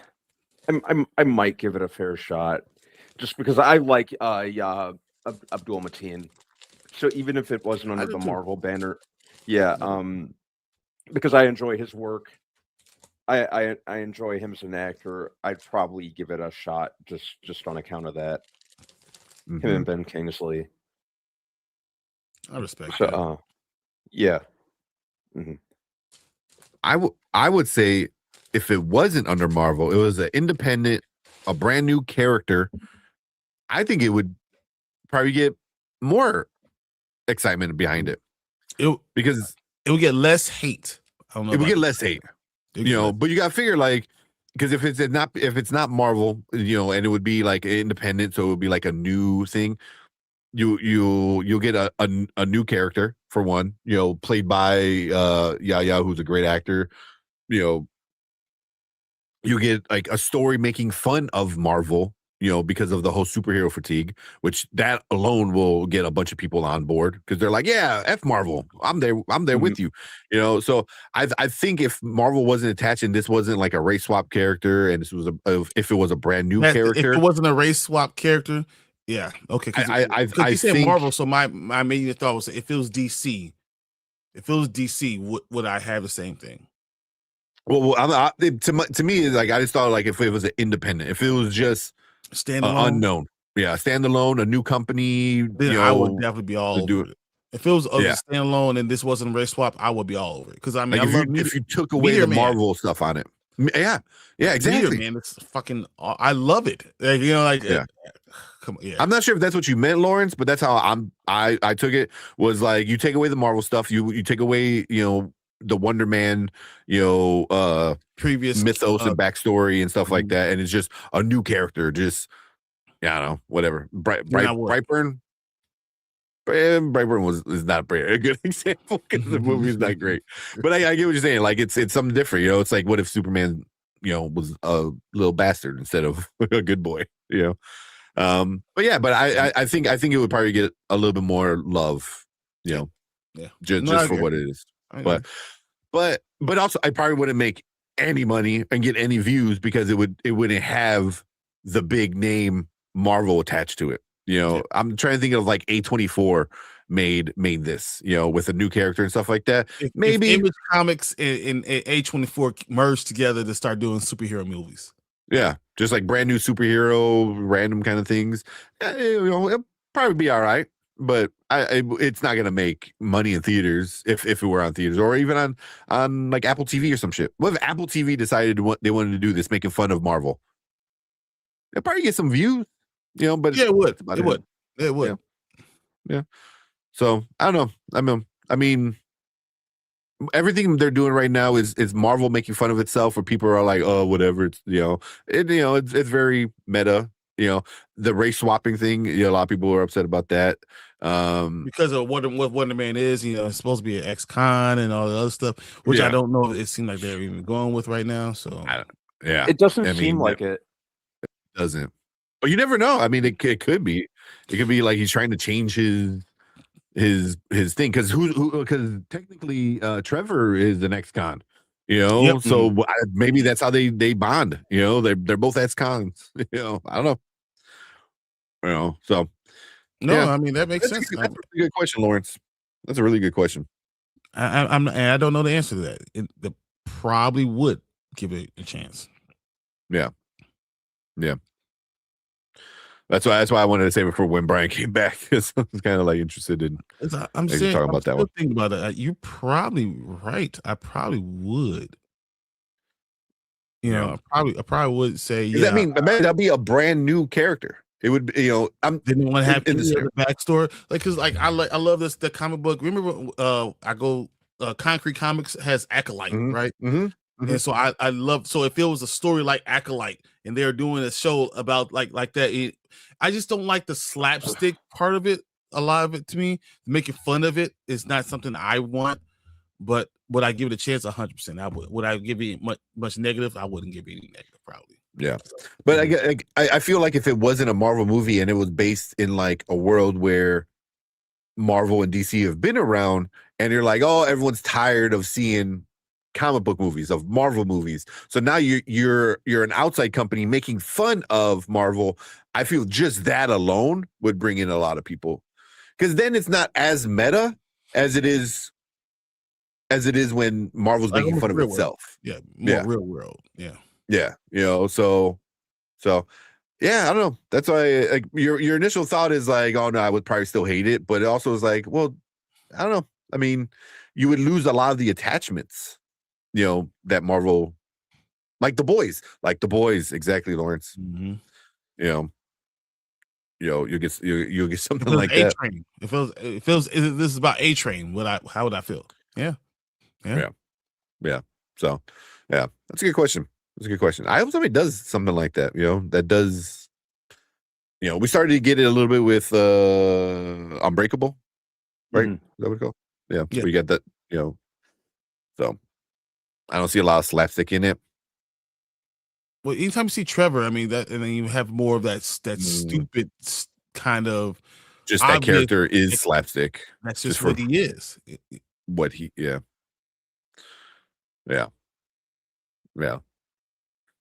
Like he represents that the goofiness of Marvel. I'm going Wolverine is named too now. Yep. Thank you, Sergeant Slaughter. Well, I love Sergeant Slaughter growing up. Just say. So I got this one. Oh, you got another Scotty Young, nice. Yep. I got the original, of course, the original character. Another one. I saw somebody online open up a bag and got pissed. They're like, I paid all this money for a normal ass cover. Same price. It's a regular price. Same price, yeah. That was cool. Yeah, I like this one. I didn't get That's that cool. one. So that's cool. That's all right. I'm all right with that. Wait, so is the Scotty Young your first double? Yep. I mean, at least it's a good double to have. Yeah. I'll sell one of them. I put one in the bag and don't touch it. The Scotty Youngs, they don't like sell for like a ton of money, but if it becomes a popular cover, like, yeah, you can make some good money. Yeah, and if I ever go ahead and, you know, get a signature for it, why not? Yeah. Hopefully he comes back. He hasn't been to C2E2 in a few years, but he's been to C2E2 before a few times. So I see in the net. The net gifting a Spoiler King membership. We appreciate that. Thank you so much. So Happy much. New Year, Happy Nanette. New Year. Hope you're feeling good. Yes. Hope you're feeling good. And who got that? Anthony 81500 just become a sponsor. There you go. That's who got your membership in the net. But we appreciate that so much. We'll play something for you. You're so awesome. Just something. Here we go. Oh, I like you, pussycat. Yes. Still my favorite version of Megatron. Mm-hmm. He's the best Megatron. I think my favorite one is from Transformers 1. Yeah. I was like, wait, what? Like, oh yeah, that one. Yeah, that was great. Oh, that was really great. Yeah, that's my favorite version of what we got. Yeah. Man, talk about comics real quick. Some of those covers for those Transformers books are so good. There's an oil painting one of Optimus Prime. I wanted so bad. I was like, I'm not going to spend $30 on like just on it, but it is nice. They have a bunch of connecting ones where like one half is Optimus and the other half is Megatron. They have a six comic connecting one where it's like 3 Decepticons and then it's like 3 Autobots that you connect all together to make one big ass poster. That sounds awesome. I like that. Yeah, it does. Yeah. So, yeah, and it's pretty cool art style too. But yeah, the art for some of these Transformers and the book itself is amazing. Like the stuff they're doing with Void Rivals, I got to get caught up with Void Rivals. But Void Rivals, Transformers, G.I. Joe, this whole Energon universe, it's so good. It's so good. I would probably say that's probably my favorite stuff behind the Absolute stuff. Mm-hmm. I fell off for a while. Ultimate Black Panther. I really like Ultimate Black Panther. I thought that was pretty good. Yeah. And Ultimate Spider-Man is probably my number one still. Ultimate Spider-Man's easily my number one. It's so good. It's so Ultimate Spider-Man is so fire. Oh my, it's fire as hell. Like that completely blindsided me by how much I love it. Every issue comes out better. Mm-hmm. Yeah. Just I gotta get caught up because I know it's ending in March, April, something like that. Like soon. I know. Yeah, might even be sooner than that. Yeah. You know, so I know I got to get caught up because the last I saw was like his son got a suit, and then there's a Black Cat, and then that was I kind of fell off after that, which is not too well ago. This is the one right now where he's fighting Kingpin. That's cool. Yes, this is a very good one. So I mean, this whole series is really good. So I mean, we've been on DC a lot, but I still do like Marvel stuff. Like Ultimate Spider-Man has been good. Ultimate Black Panther has been good. Yeah. And we actually talk about Bost. We actually see Bost in Ultimate Black Panther, which is interesting in itself too. So I'm just saying, we got some good stuff. I gotta get caught up. I know people are loving Ultimate Wolverine. People are really, really liking that one. That's because they love Wolverine. Period. Yeah. True. Yeah, and as someone who's been like burned out on the character for like X amount of years, I like the direction that they've kind of like making him basically the brainwashed Winter Soldier was a pretty cool idea. Cool. Yep. Mm-hmm. That's what his new outfit, his new costume is like pretty sick too. The new costume is absolutely sick. It's awesome. Yeah. Yeah. So all the Ultimate stuff, and it just sucks that it's coming to an end. I was like, oh, it's probably like the biggest stuff Marvel has been doing overall, and like they're ending it. And I was like, let that shit right out for a few more years, man. What are you talking about? No, I think they want Marvel likes to have number ones, so they don't like comic books that are going to 23, 24, 25. They don't like that. Yeah. Yeah. Which I know people like they don't like it because like, oh, you don't want to get lost in the sauce. You always want to have a new jumping on point kind of thing. So a number 1 is a good jumping on point. But I was like, yeah, but then I feel like you're just missing something, like you don't get 200, 300 anymore. You know what I mean? Like Spider-Man 300, you don't get that anymore. They should be legacy numbers. You should have Miles Morales Spider-Man is like on like 41 now, but their legacy number is like 323. Yeah. That's a lot. Same thing with Green Lantern. I think Green Lantern's hitting a big milestone with whatever number it is. But technically, like you said, it's the legacy number. So I forgot what number, but it's a big one. Yeah. So. Oh man, Shia LaBeouf is returning for Transformers franchise. Yeah, he is. I don't hate it. I like Shia LaBeouf. Well, I'd rather have him than Anthony Ramos. I didn't like Anthony Ramos. I just didn't like the character. The character. Yeah, Sam Witwick. I couldn't stand him. I liked him in the first movie. whiny. I thought he was. Yeah, I liked him in the first movie, and then in the sequels, I couldn't stand him. You don't like him screaming, then, Bumblebee! Like, every 15 seconds. Okay. Yeah. And plus the way he treated Bumblebee just pissed me off. Yeah.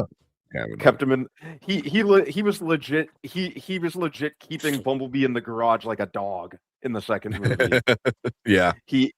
Bumblebee was reduced to Sam's dog. Who never gets out to play. Yeah. And who's a good Bumblebee? Are you a good Bumblebee? Shut up. I can barely stand any of the human characters in the Bayverse. They're just they're such obnoxious movies. Yeah. Yeah, the only one I liked was Bumblebee that I thoroughly liked. Then we already talked about it. I know somebody already brought it up in there, but you can rewind and go back. We have Anzo, so there's 4 of us talking about it. We talk about it for a while too. Yeah, well, long. It was a good conversation. It was a good conversation. I had fun, and we really like it. So yeah. They confirmed season 2 and also confirmed that there will be a vote, and the votes will influence the results in season 2. Oh, really? Okay.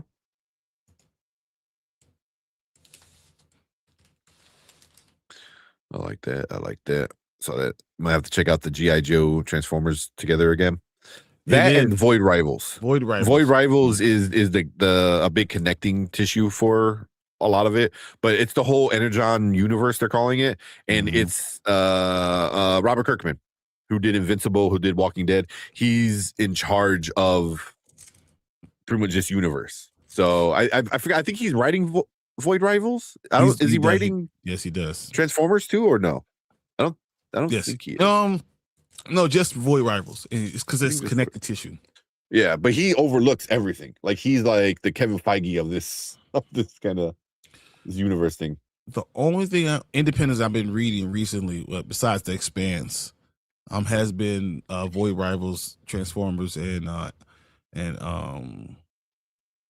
what's the other one? Void Rivals, Transformers, and G.I. Joe. G.I. Joe, right? Yeah, it's G.I. Joe, and then the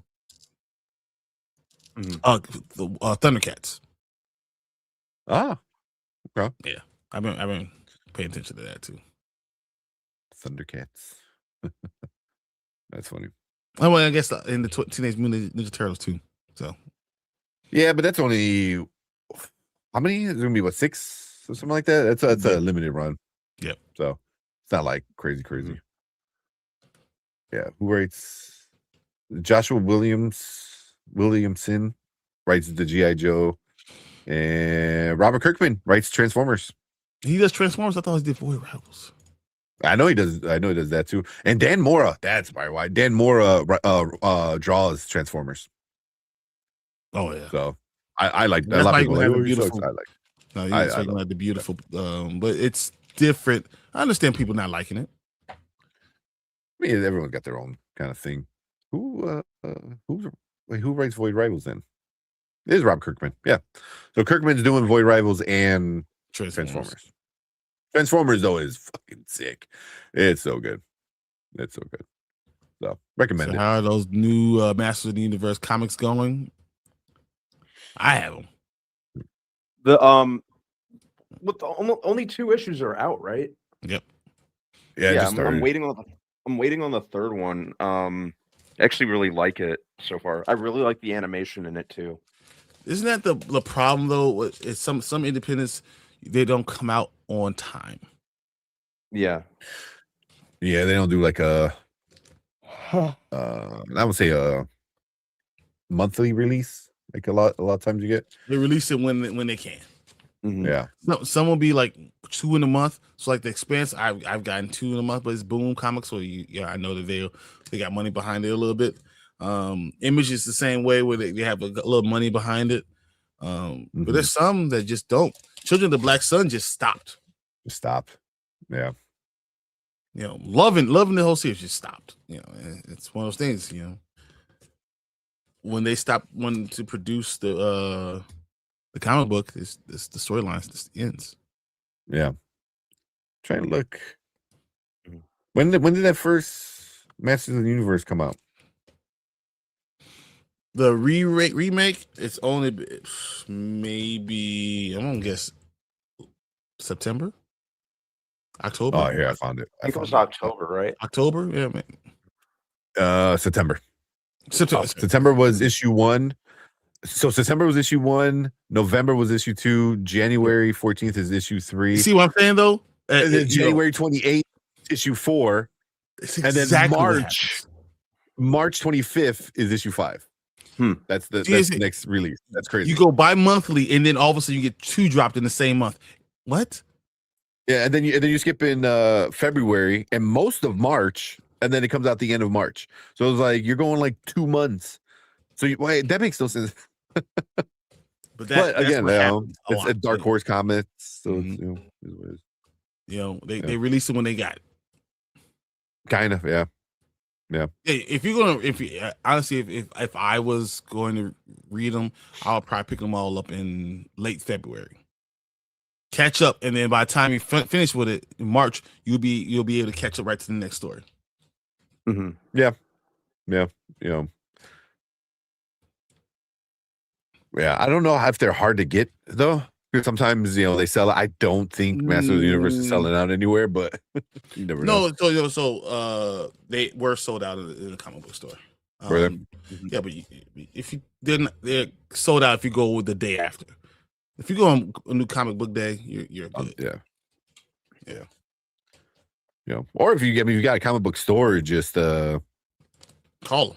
Put it on a pull list. Get a pull list, and they just pull it for you. And then whenever you go, they'll have it ready. A lot of places too, they'll ship it for you. They're like, oh, hey, at the end of the month, we'll ship whatever comics you have. Pay you like $5. My little comic book shop always has Master Universe. They coming in. Okay. Yeah. All right. Yeah. Let's get out of here. We're just branding. All right. Yeah. Let's get out of here. We can talk comic books all day. 1 a.m. for real? I ain't realized. Damn it. Here we go. It's that time of year where like days don't matter. It's like no one goes to work. All right. I go to work every day. Yeah. Well, yeah. You're different. You're the boss.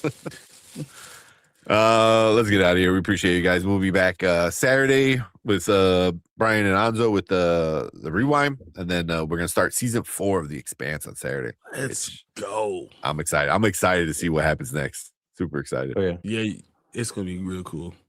Yep. Thank you guys for awesome stream. Thank you, Jason, for coming in, hanging out. Yep. So I'm gonna be probably gone soon. I'm gonna have a knee surgery. I'll probably be gone for a few weeks. I'm assuming. Maybe like, we'll see how long it's going. Depending on if I can get downstairs. If I can get downstairs, okay. I mean, they want PT going like the next. It'll depend how the physical therapy goes, and I might have to push him off a little bit, but we'll see. We'll see. Yeah. If I can make it downstairs, I'll be good. That's the main thing that matters. Yeah, I'm not worried. Also, you getting up too. Oh, getting up is the harder part than getting down. Going downstairs is a lot easier than going upstairs. Yeah, that's what I'm saying. Like, it's all right. I only got to go upstairs the one time a day. So, yeah, but we'll see how it goes. But hopefully, when I get back, I want to try to do some other stuff, because if I come back, I'm off for 6 weeks. So hopefully, I would like him to do it, because that means I might have another person to talk comic books with, and then he's in real trouble. Yeah. Buy a stairlift. Exactly. Just for normal life. Just not even just because of the knee. Just because I don't like walking downstairs. Take care. Keep me updated. Yeah, no, it's nothing crazy. I'm thinking I should be back like in a week or so. We'll see. Yeah. We'll see. Yeah. I mean, he's also be bored at home too. So that's the other thing. That's the other thing. So I'll probably just like give a computer like, you just stream from right there. Well, I'm still here until next week. My surgery's not until the 13th, so you got me at least for one more week. Yeah. But we'll keep you guys updated, let you guys know what's going on with him. Yeah. It was a good luck from one knee to another. It's all gonna work itself out. Yeah, thanks for me. The funny thing is, he needs the other knee done more than the knees getting done. Yeah, this is my good knee. Yeah, the 2027 get my bad knee worked on, but deal with that later. All right, let's get out of here. Appreciate you guys. We'll see you guys Saturday. Have a fun weekend. Have a fun rest of your New Year kind of events and all that fun stuff. We will see you guys on Saturday. Later. Peace. See you guys.